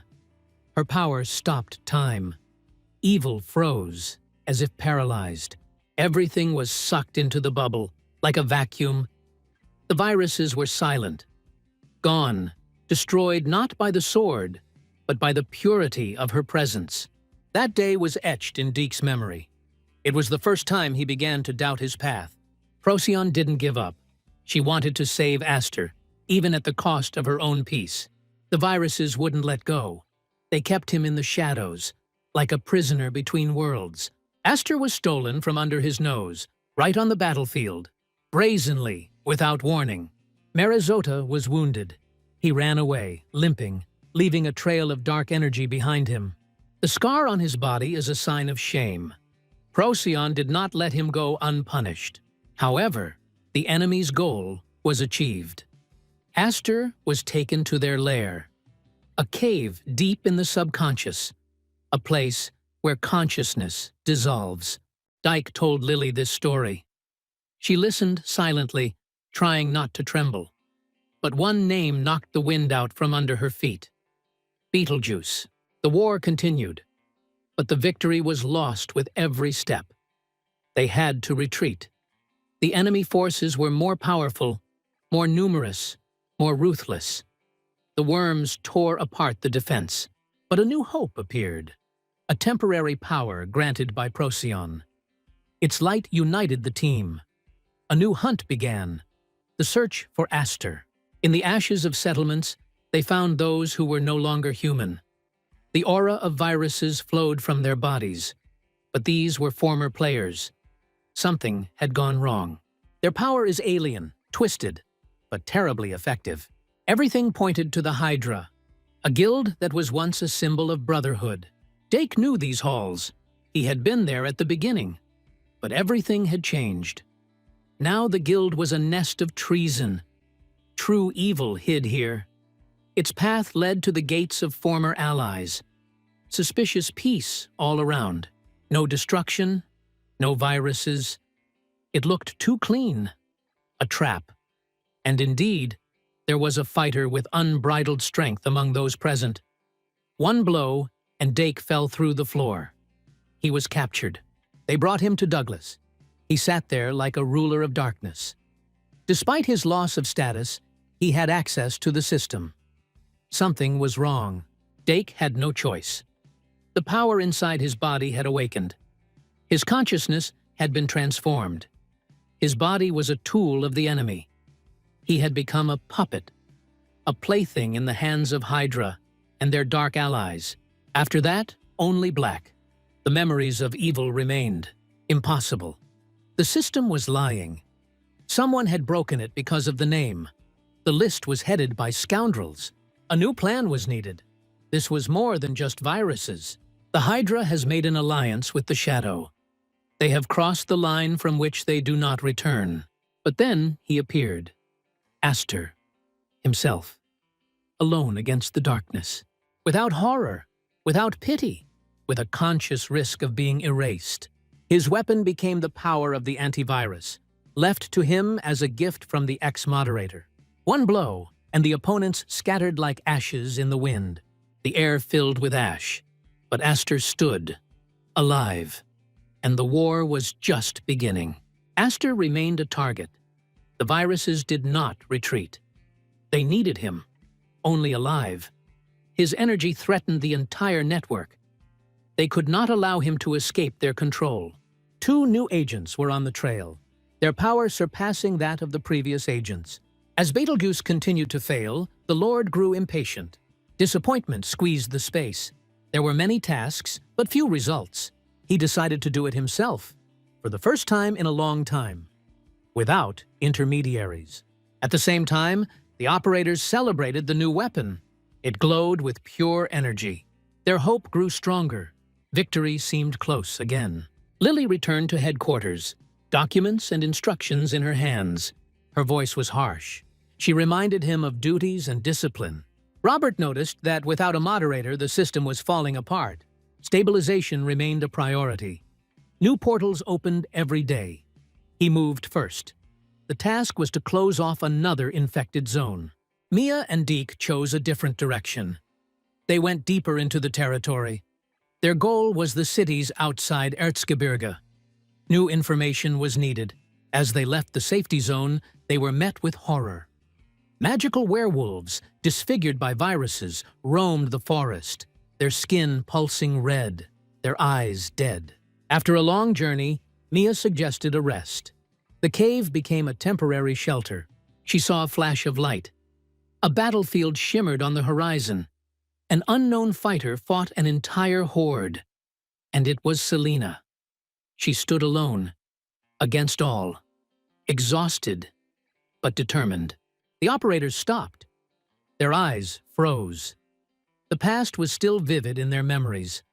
Seline had been a traitor. She had opened the portal from which the viruses had escaped. Her weakness had cost the system dearly. But now she stood on their side. Viruses played psychology. They didn't need to destroy. They wanted to receive. The sword of Trojan. Seline managed to steal it in the last battle. Now they came to take theirs. But she did not give up her position. Her movements were precise. But her strength melted with each blow. But Mia sighed.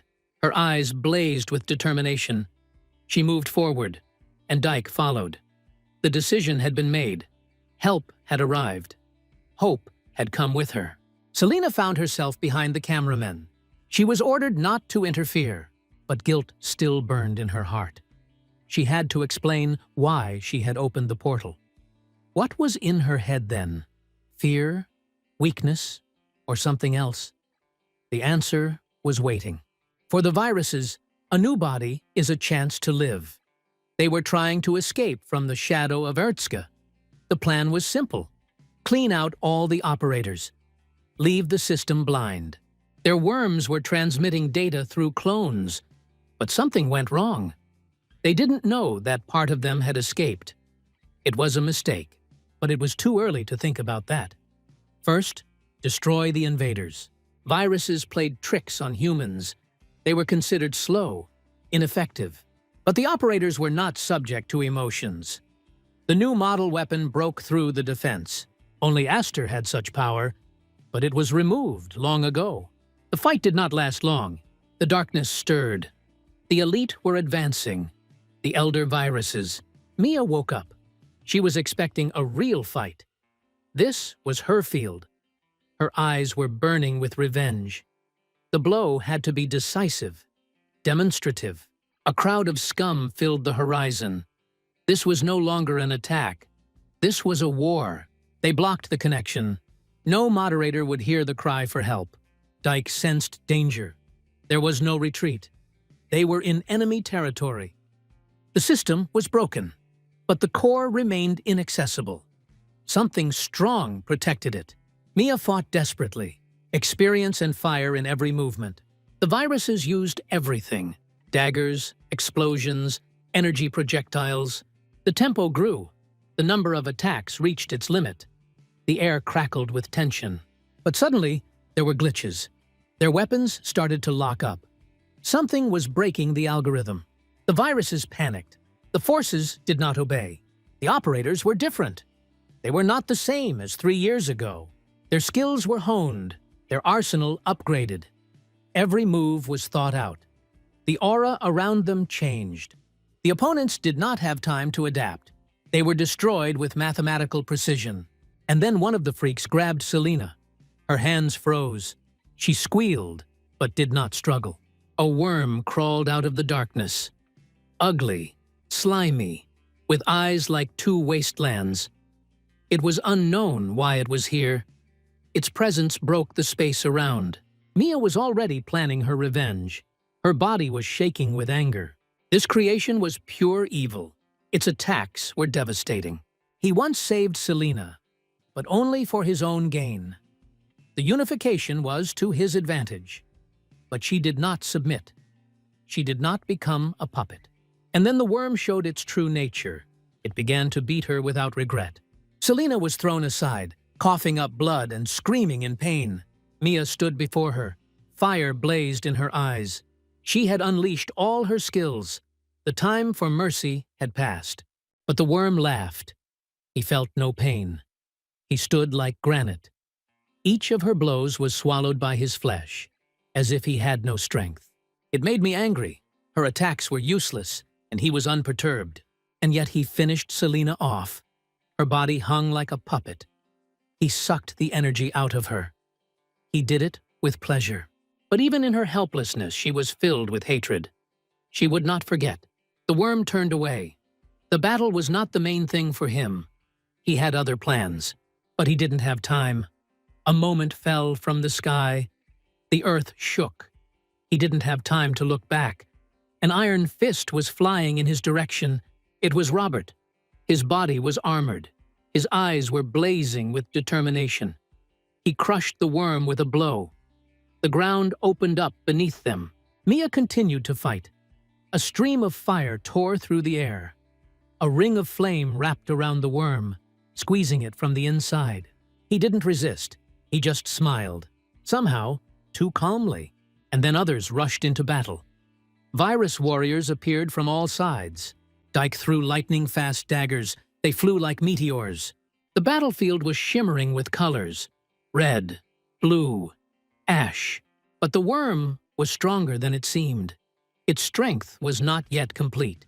It was holding itself back, putting on a show, a deadly dance for all. His weapon was of fabulous caliber. There was no escape from it. Mia fell. She was injured. She lost her balance. Her body was shaking. The bastard had infected her. Her system was cracking. The worm howled, in death ecstasy. He liked this ending. But the operators did not give up. They would not let the viruses win. And then, suddenly, Seline opened her eyes. Her gaze was blazing with black fury. She rushed forward. The last spark in her body came alive. She was eager for revenge. Her scream pierced the space. Everyone heard it.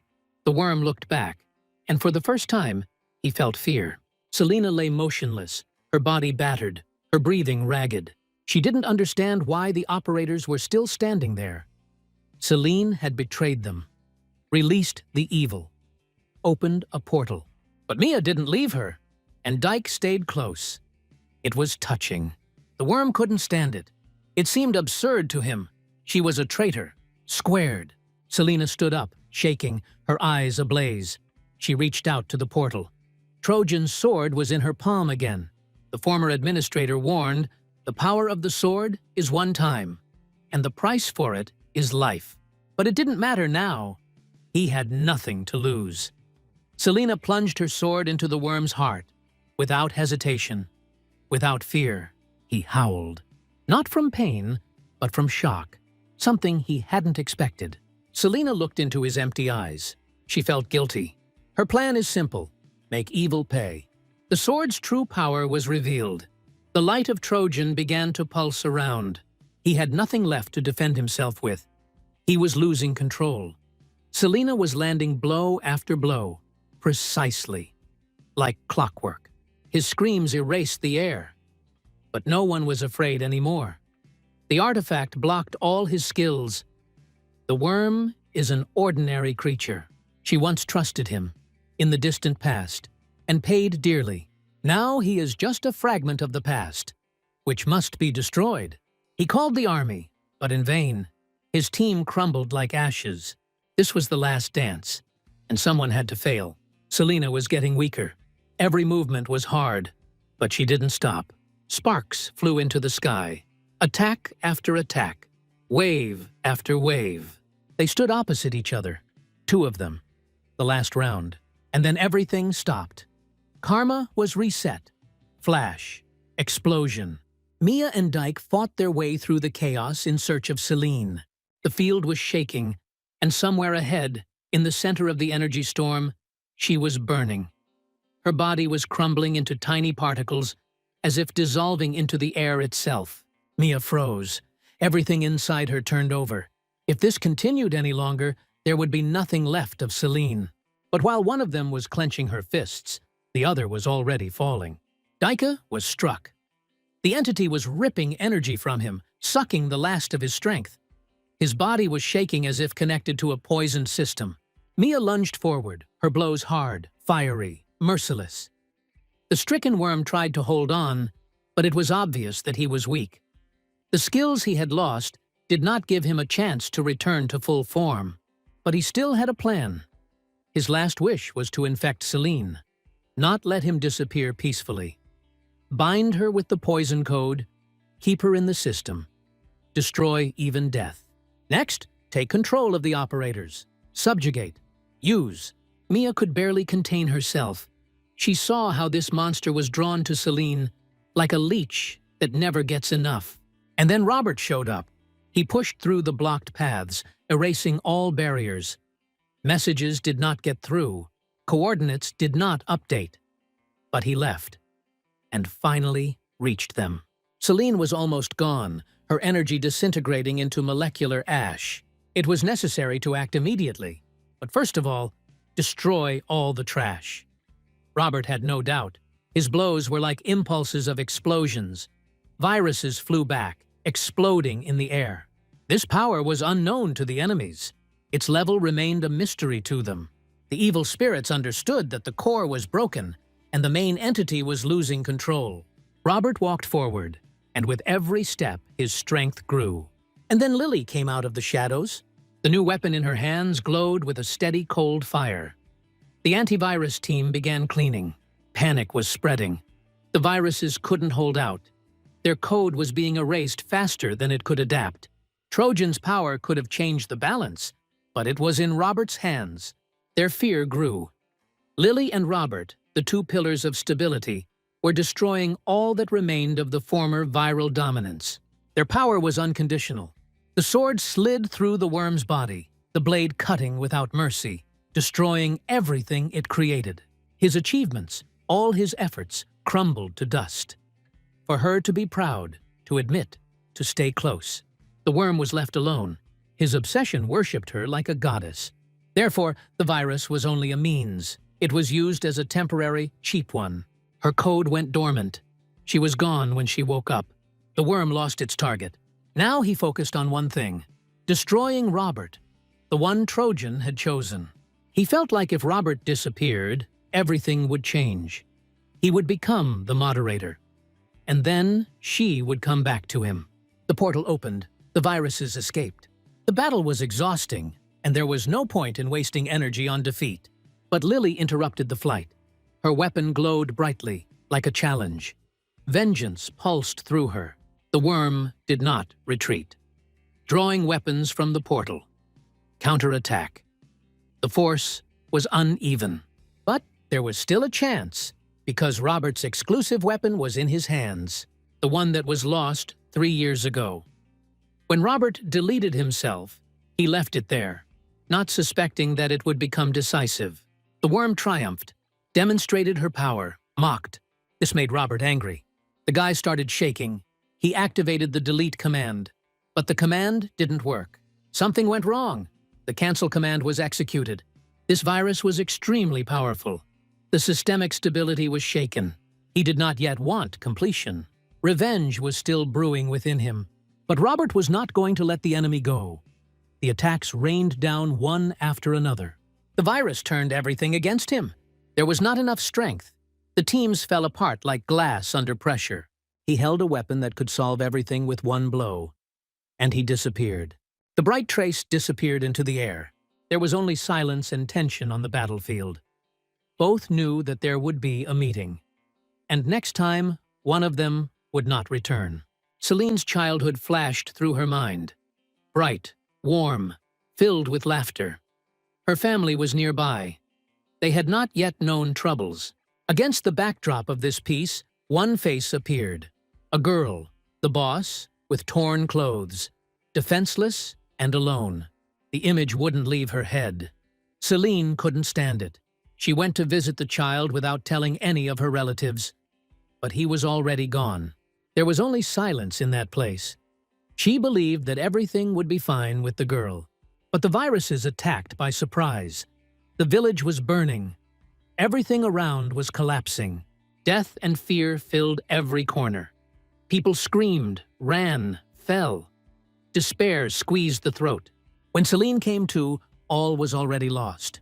Her parents died protecting her. The world broke. Then she went to the virus sector. All she felt was rage.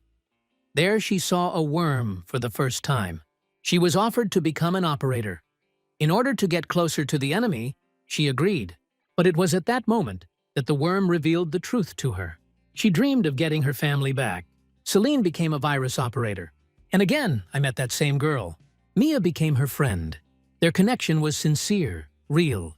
But the worm reminded her that the mission was still ongoing. Seline understood that everything was not forever. Mia didn't want to be a cameraman anymore. She wanted freedom. Seline couldn't allow that. The plan had to be carried out. She tried to isolate her friend from the others. Then she opened a portal, and the vile creatures burst forth. Betelgeuse reminded him to keep an eye on Trojan and not let her get her sword. But when Trojan appeared, the city changed beyond recognition. So many lost souls. This is not what Seline wanted. The plan ruined everything. Only a moderator could change anything. The worm has come online again. He demanded the sword back. He said she was no longer needed. But she refused. The sword was hers. He must help to fulfill the promise. And then Aster appeared. He was waiting for her. But for some reason, Aster's appearance did not make Seline happy. Her chest was burning. She felt deceived. Memories of the past flared up like sparks. It was he, no one else, who was the reason for her parents' removal. Yes, the system needed to be cleansed. She lived among viruses as if in horror. She waited for him for years. The moderator who was supposed to change everything. Aster stood before her, silent, cold. He pretended not to understand anything. Seline raised her sword. Her heart was pounding with hatred. It was tearing at her nerves. But Aster didn't move. He knew her pain. He accepted it. She knew the truth too. Knew that removal was the only way, even if they hated her. And then it all became clear. Restoration was impossible. Aster couldn't bring her family back. Everything the worm had said was a lie. The goal for which she destroyed so many lives turned out to be a ghost. Viruses. That's the real evil. Deceptive, poisonous. They took advantage of her pain. Aster had a burden too. His sins do not allow him to sleep peacefully. He wanted to pull out the root, destroy the source of lies, put an end to viruses. But he still had to answer for what he had done. But not now. Seline had her own mission. Revenge on the worm. That was what burned in her eyes. But this creature did not know defeat. She was tormented by one question: why the moderator had not yet returned to the system. The answer is simple. There was no firewall. Now, this was the most dangerous place. Viruses reigned here, and it was here that the worm's body was probably hiding. Trojan was also somewhere nearby. None of them lost anything. All of them had a reason to destroy the source of evil. But Seline's sword could only be used once. One thoughtless action, and all would be lost. She made a choice. She left. Aster followed Betelgeuse's orders. He asked himself, was this one trying? The virus sent out evil waves to take away Seline's weapon. But in vain.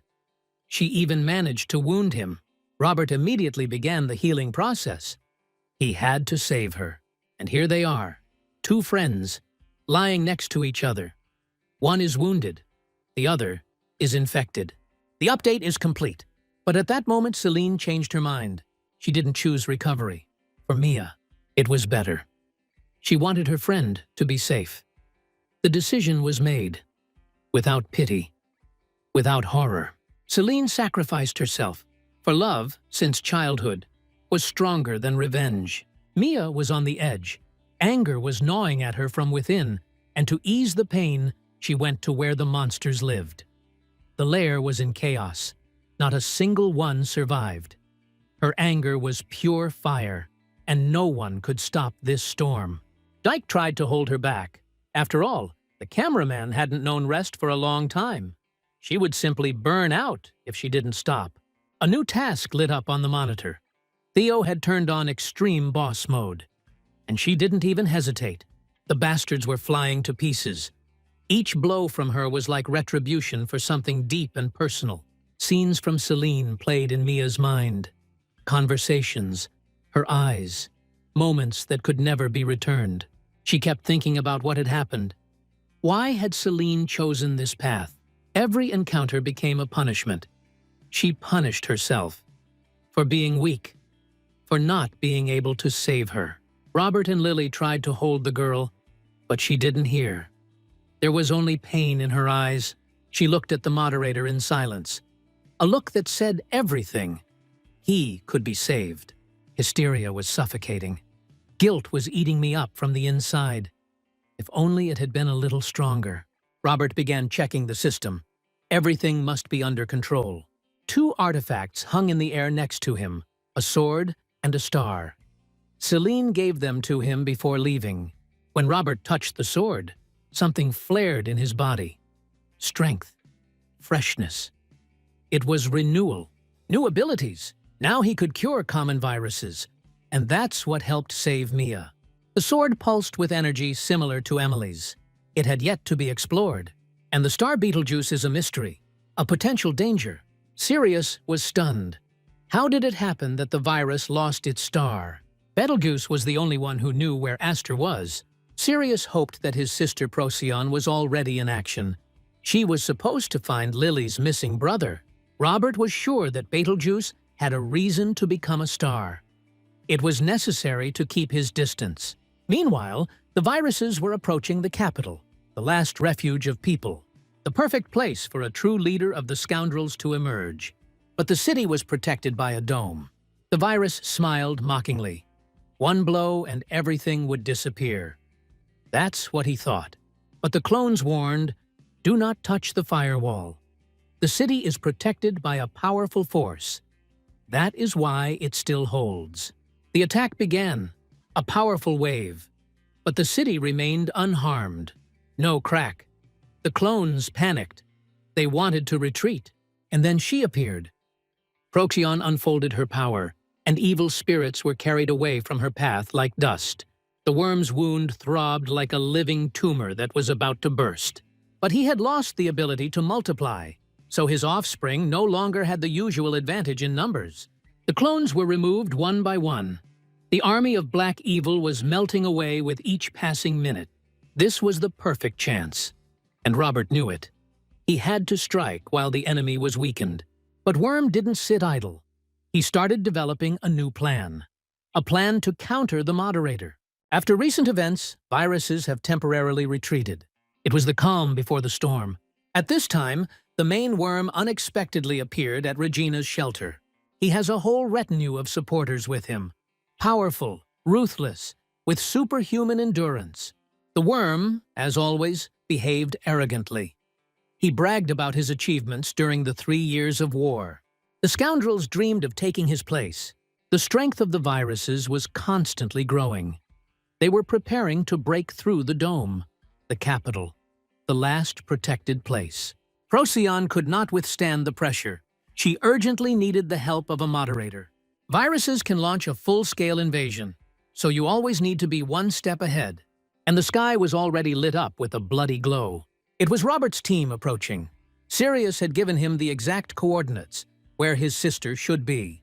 And here they were, approaching the capital. Unlike the other destroyed settlements, this town held on. There were no bastards here. Not yet. Proion couldn't believe her eyes. Robert was alive.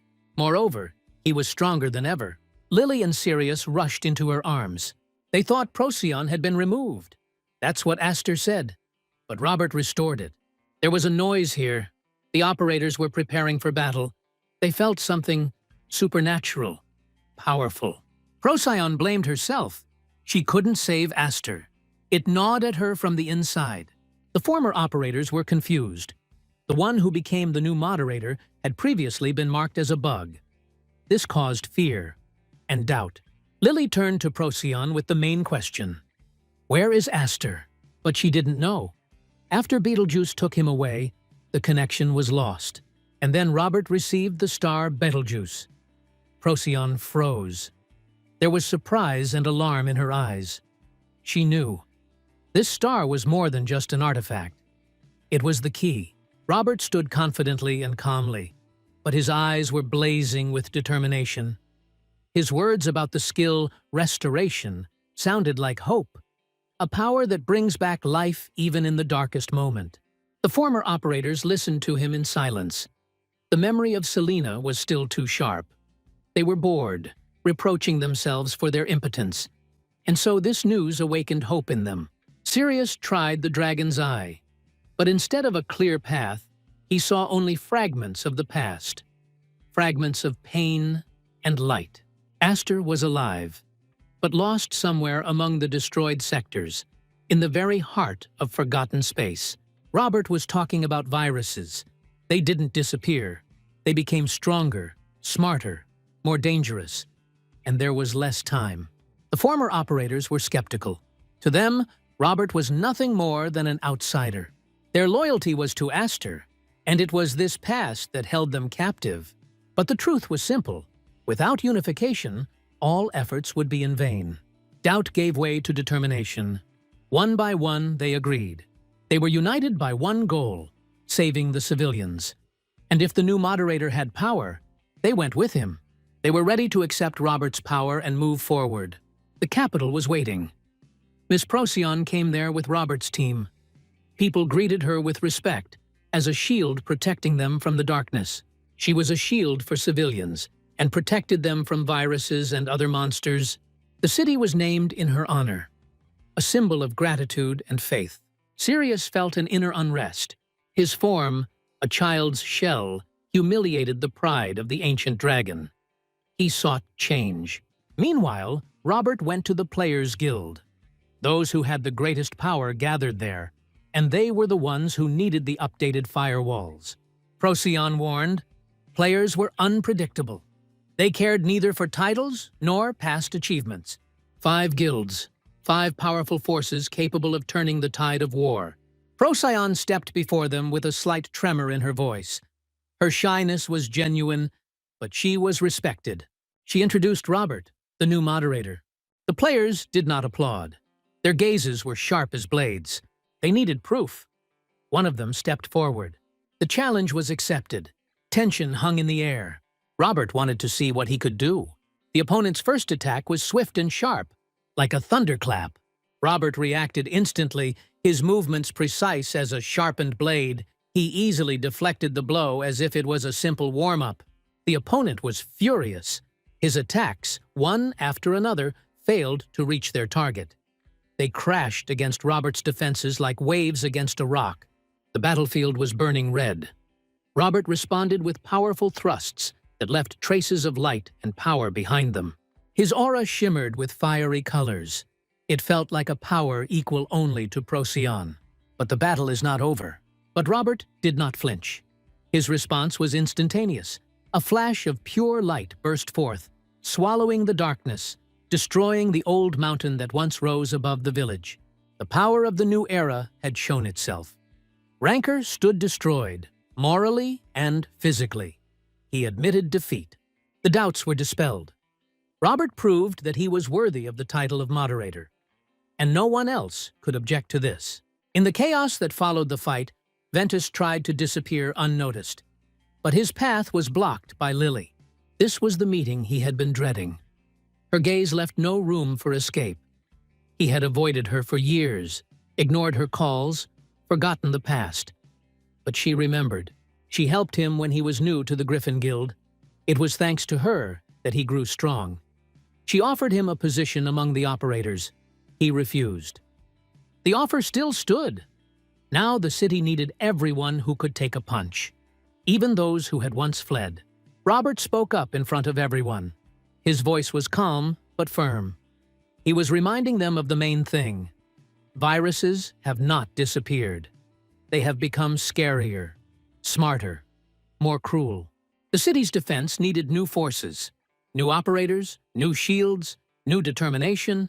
His body burst into flames, powerful and sudden. It was a sign. The worm was coming. There was no time left. Robert completed the main task. The firewall was updated. But even the best defense is only a delay. When the residents heard the scale of the threat, the city seemed to freeze. Panic mixed with silence. A column of freaks was approaching the capital. There were many of them, too many. The barrier held, but it was only a matter of time. The army was led by the Lord of Worms himself. His orders were simple. Destroy the village to the ground. The Proion barrier could not withstand the invasion. It was not destroyed. It was erased. Instantly, without a chance to resist. With a sigh of despair, a shadow loomed over the capital. Viruses, burning with hatred, began a counterattack. Humanity was one step away from destruction. However, the bastards did not know who they were dealing with. And then, in the darkness, the light flared again. Robert, like an angry element, dissolved in the burning radiance and activated a technique that left no chance. Irreversible deletion. One command, and 1,000 creatures dissolved into the void. They were gone. Not a trace. It was a power that changed the very nature of the battlefield. They were confused. They didn't believe what they saw. They thought it was a trap or an illusion. But it was true. Robert stood in the center of the reborn barrier. Fire, code, power. Everything in him was calibrated to the last bite. The fact that the scoundrels came here was only a signature under their own sentence. There is focus and determination in his eyes. No compassion, only a mission. To erase evil from this world. Robert smiled. It was not joy. It was the smile of a warrior who knows that the enemy has come himself. The worm appeared unexpectedly. The space warped. The aura of good and evil intertwined into a terrible symphony. The air became heavy, as before a storm. But Robert didn't back down. He not only endured, he dominated. He became stronger, smarter. His attacks were not only powerful, but strategic. Each technique is a blow to the essence of the hostile structure. Each movement is a cleansing from filth. But the real goal was not this crowd. He wanted to get to the source, to Churv itself. But there was no enemy. He did not appear. Then Robert realized the main blow was not aimed here. The worm moved towards Erda. The village was under threat. Robert decided that separation was necessary. She led the defense. Her team became a shield for humanity's last hope, to destroy evil. Meanwhile, Erda was engulfed in flames. The city was already dripping with digital blood. The creatures had slaughtered everyone indiscriminately. Theo held the line. His firewall still held. But cracks were already appearing. Robert flew in like lightning in a storm. But he saw that he was too late. There were many victims. The virus was raging. Its power grew like a famine. It wanted to destroy not only the city, but the very memory of it. Protecting Erda became the top priority. Here and now. It was no longer just a fight. It was a matter of survival.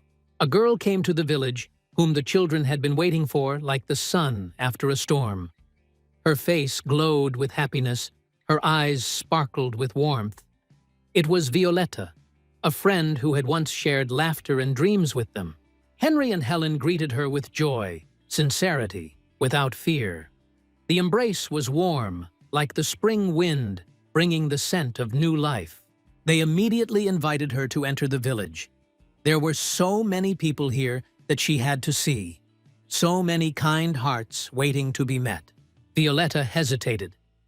This place had always seemed unattainable to her. She was afraid of it. Not because there was anything bad here, but because she felt different. However, today she made up her mind. Something in her trembled as she crossed the barrier. For there was a viral gut smoldering in her essence, though her heart remained kind.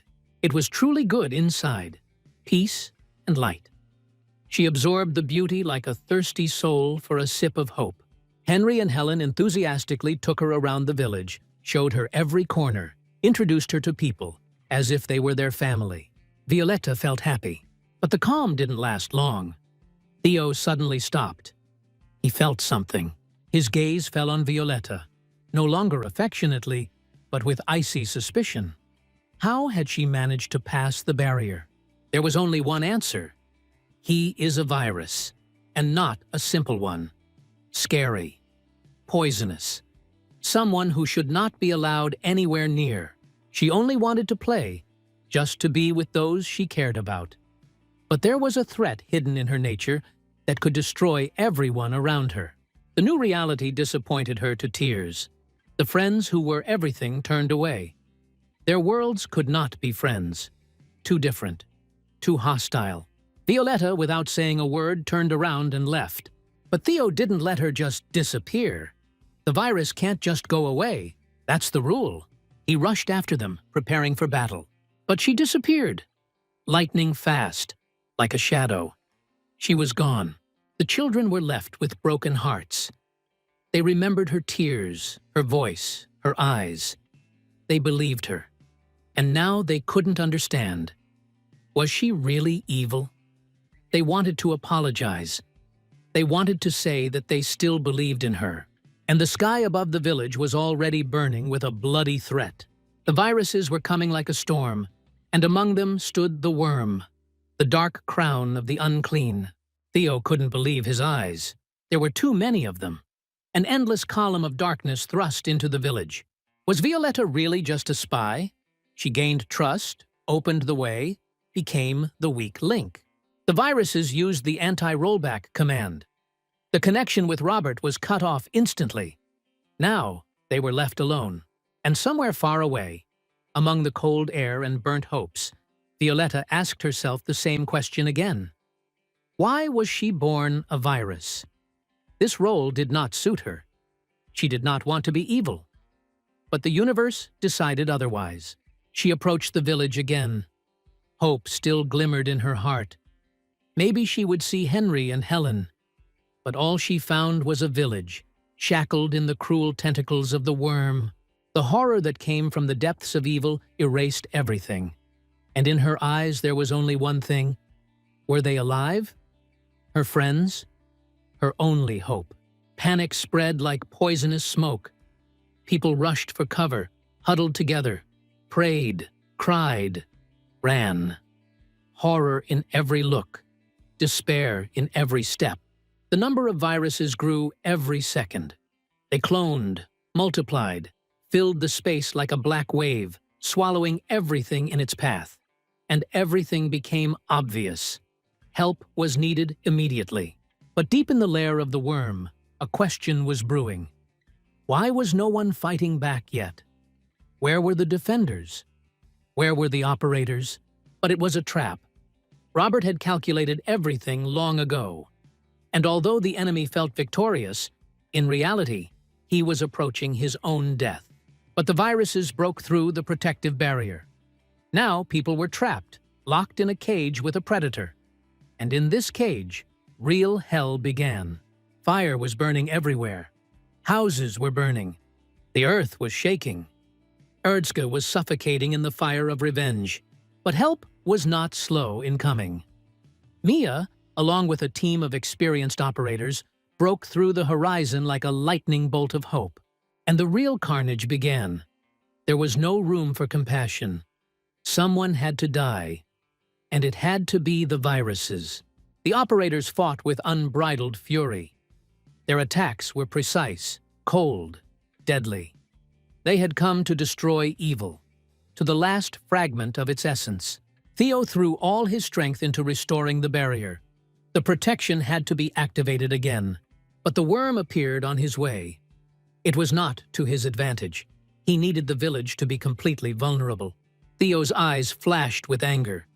In Cherv's hands was Robert's weapon, and it burned his soul. The worm attacked. He no longer expected it. His blows were like explosions. Each attack could wipe out entire areas. Theo held on, but every defense was becoming more and more difficult. His strength was melting like ice in a fire. If this continued for a few more minutes, he would die.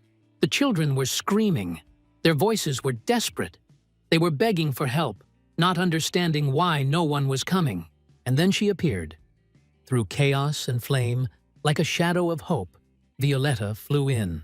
She stood before the worm, not aggressively, but with determination. She begged him to stop. This city was no longer just a gathering place. It was her new home, her heart. But the worm saw the inhabitants as trash, something lower than dust. He came to burn them, to erase them, to cleanse the space of their existence. But Voleta didn't agree. She was no longer silent. She rushed into battle. For the children. For her only friends. She was relentless. Her attacks penetrated defenses. Cherv's commands no longer worked. She knew how to get around them. But Cherva had something more. In his hands was Robert's sword, a weapon that could pierce the strongest barriers. Its blows extinguished even the light in the eyes. Voleta's attacks were becoming futile. Blow after blow, and no effect. And then someone stood up for her. Her friend, just as rejected, just as strong. His heart beat for her. He parried one of Cherv's blows and paid the price. His body fell, crippled, but indestructible. For Cherv, these two were a rolling pin from the very beginning. Their strength was frightening. Their will was irritating. Their existence threatened his evil empire. So he decided. It was time to destroy them. Forever. But darkness never lasts long. He appeared on the horizon. The moderator was already here. Relief washed over everyone. Help at last.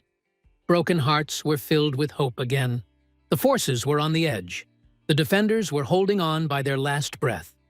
But now the battlefield began to shine. Robert appeared. With his arrival, everything around changed. The earth trembled. The air compressed in the chest. The space was filled with heat, not from the fire, but from the power that accompanied it. The viruses, confident of their superiority just a moment ago, were tired from the shock. Their attack died out in silence, broken by the flash of a powerful blow. Robert didn't expect it. He immediately activated the destruction, irrevocable, final. The black bodies of the viruses crumbled, disappearing without a trace. Their existence was erased from reality, as if it had never existed. The battlefield began to clear. The darkness lost its density. Light broke through the dust and ruins. In the very heart of chaos he burned, with rage, with contempt, with unbreakable determination. The viruses continued to attack. They knew that the moderator was not eternal. If it fell, the barrier would fall, and the village would be left defenseless. Robert did not stop. His attacks became more and more ferocious. They tore space, broke time. His will became a weapon. The viruses fought to the last. They knew that their master had not yet entered the battle. They were only preparing the ground for him. Robert's gaze met the gaze of the strongest of them all, their energies colliding before their bodies even met. A merciless purge began. One by one, the so-called fell. Everything seemed simple when Mia entered the fight nearby. Robert had already cut through to the very core. The enemy's lair was in a state of alarm for a moment. The worm had not expected such a development. Doubts poisoned him. Why had Robert been chosen? Why not him? Didn't the future belong to him? His faith remained unshakable. The world must belong to only one being, Trojan. And if she was unavailable, he would become her messenger. The worm stepped forward, and the entire battlefield shook. They came together. The arena was filled with thunderous explosions. The aura of one competed with the aura of another. Good and darkness intertwined in a deadly dance.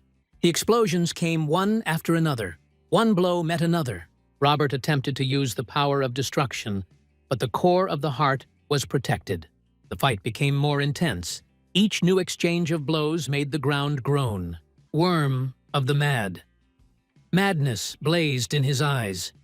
He was sure that with the sword Trojan he would be invincible. But before him stood someone who did not obey this scenario. Robert did not provide. On the contrary, the closer to death, the stronger he became. The worm aimed at him again, its gaze like poisoned fire. The battle continued. The world held its breath. After all, there could only be one winner. Voleta sat in silence, clinging tightly to her friend. His breathing was shallow, and his eyes were clouded. The wound looked serious, and it gave her no peace. Her heart was constricted with guilt. Because of her, he was in danger. She knew he was in pain, but he was silent. And this silence seemed worse to her than any screams. Suddenly, the children ran up to them. Henry and Helen were full of joy. They saw Voleta alive. Their eyes shone with a warmth that she had not felt for a long time. They became family to her, a part of her heart, which had previously seemed empty. A smile blossomed on her lips, sincere, warm, although with a hint of sadness. But there was no time for long embraces. The space behind her began to tremble. A portal opened. The call of another world, another mission. She had to leave. And when the first particles of her body disappeared in the radiance, the children looked for a long time at where her figure had just been. Meanwhile, the battle continued in the village of Erda. The operators held the line with incredible determination. And despite the pressure, the situation gradually leveled out. The viruses began to retreat. It was clear that they had lost the advantage. Particularly alarming was the one aimed at Sierra, a young but powerful member of the squad. She had to be careful. The enemies acted insidiously, always looking for vulnerable spots. Sirius coordinated the team, giving instructions and controlling the situation.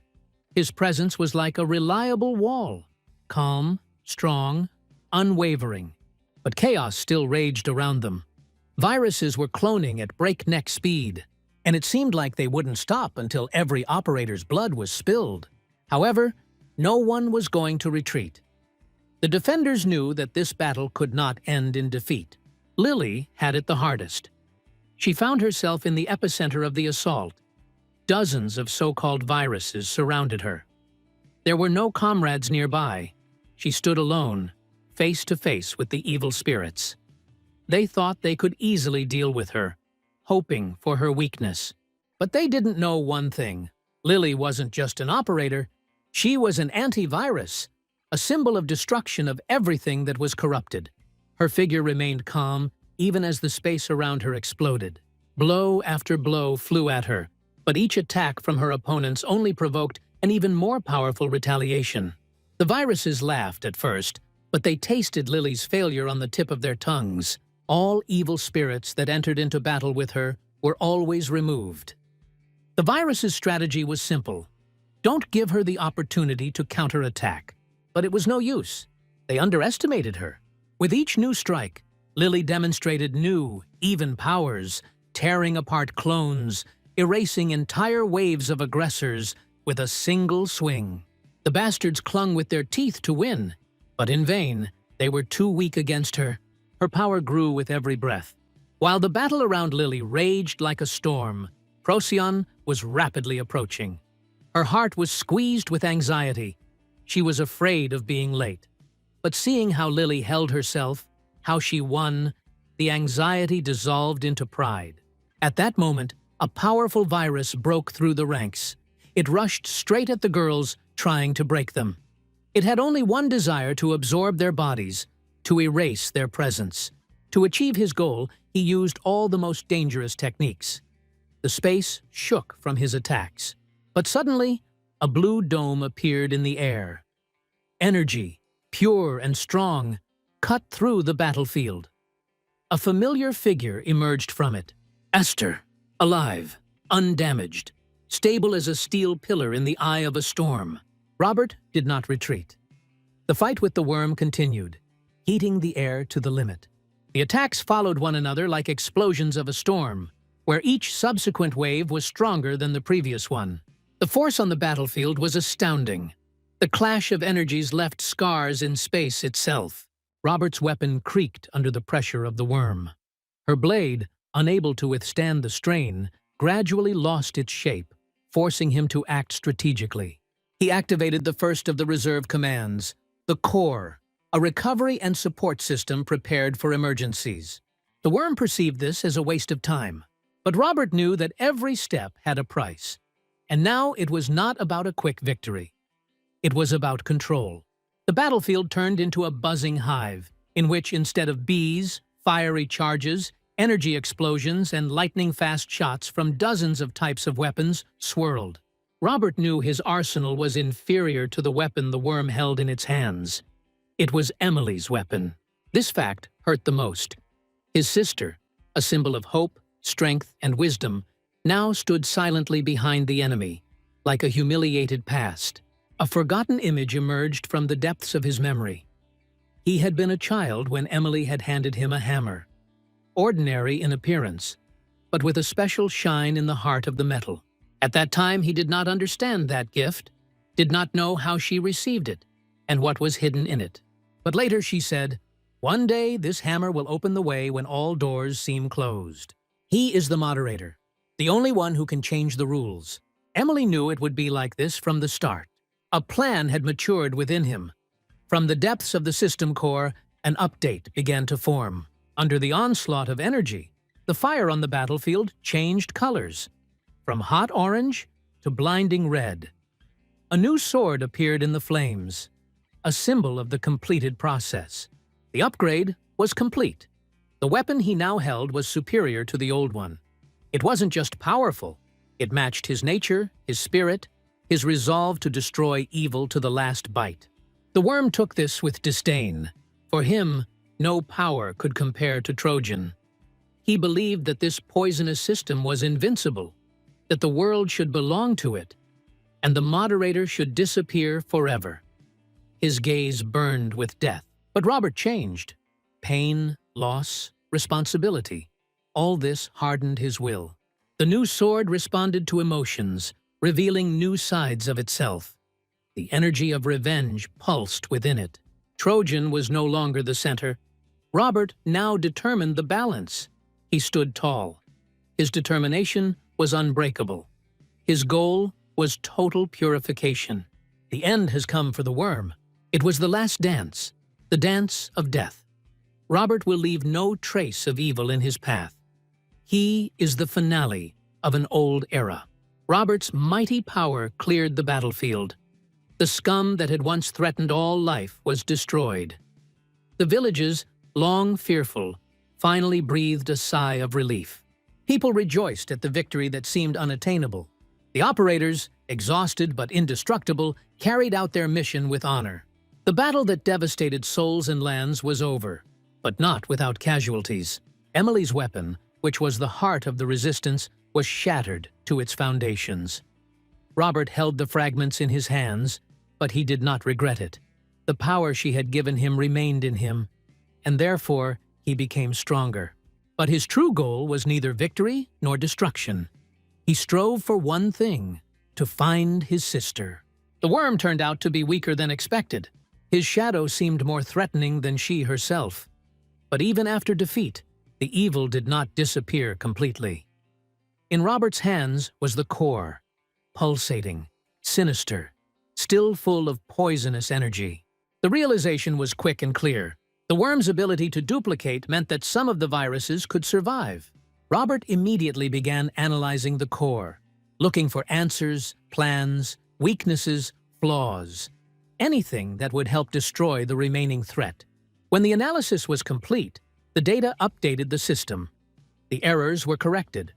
The viruses no longer had a way to penetrate. Then a portal opened. Robert walked towards Lily. They finally met. The eyes of the two who had seen too much pain now shone with relief. Aster was nearby, alive, unharmed, and with important information that was waiting for its time. The truth always has another side. The worm did not die. Mutated, changed, and more evil than ever. He survived. His powers returned, but with them, a new thirst for power and revenge. The previous caution disappeared. Now he had one goal: to destroy the moderator. His anger was mixed with disappointment, but suddenly another virus appeared before him. The worm was exposed. His position was at risk. To save himself, he took an extreme measure. He became a variant of another virus. But even having changed the shell, he remained himself. Voleta stopped him. She wanted to know the true intentions of the creature that the world considered an enemy. The worm was striving for one thing: moderation, absolute power. He was humiliated, put in an awkward position, and his only reaction was to run away. The world had long seen him as evil. He had nothing left to prove. In his warped mind, it was simple. This world had been his from the start, and he had to take it back. To do that, he needed Trojan. Trojan is the first moderator, the first driving force. Her appearance was as menacing as a storm. The name that burst from the mountains stopped even time. A name rang out in the mountain, one that stopped time for a moment: Creeper, the original name of the worm.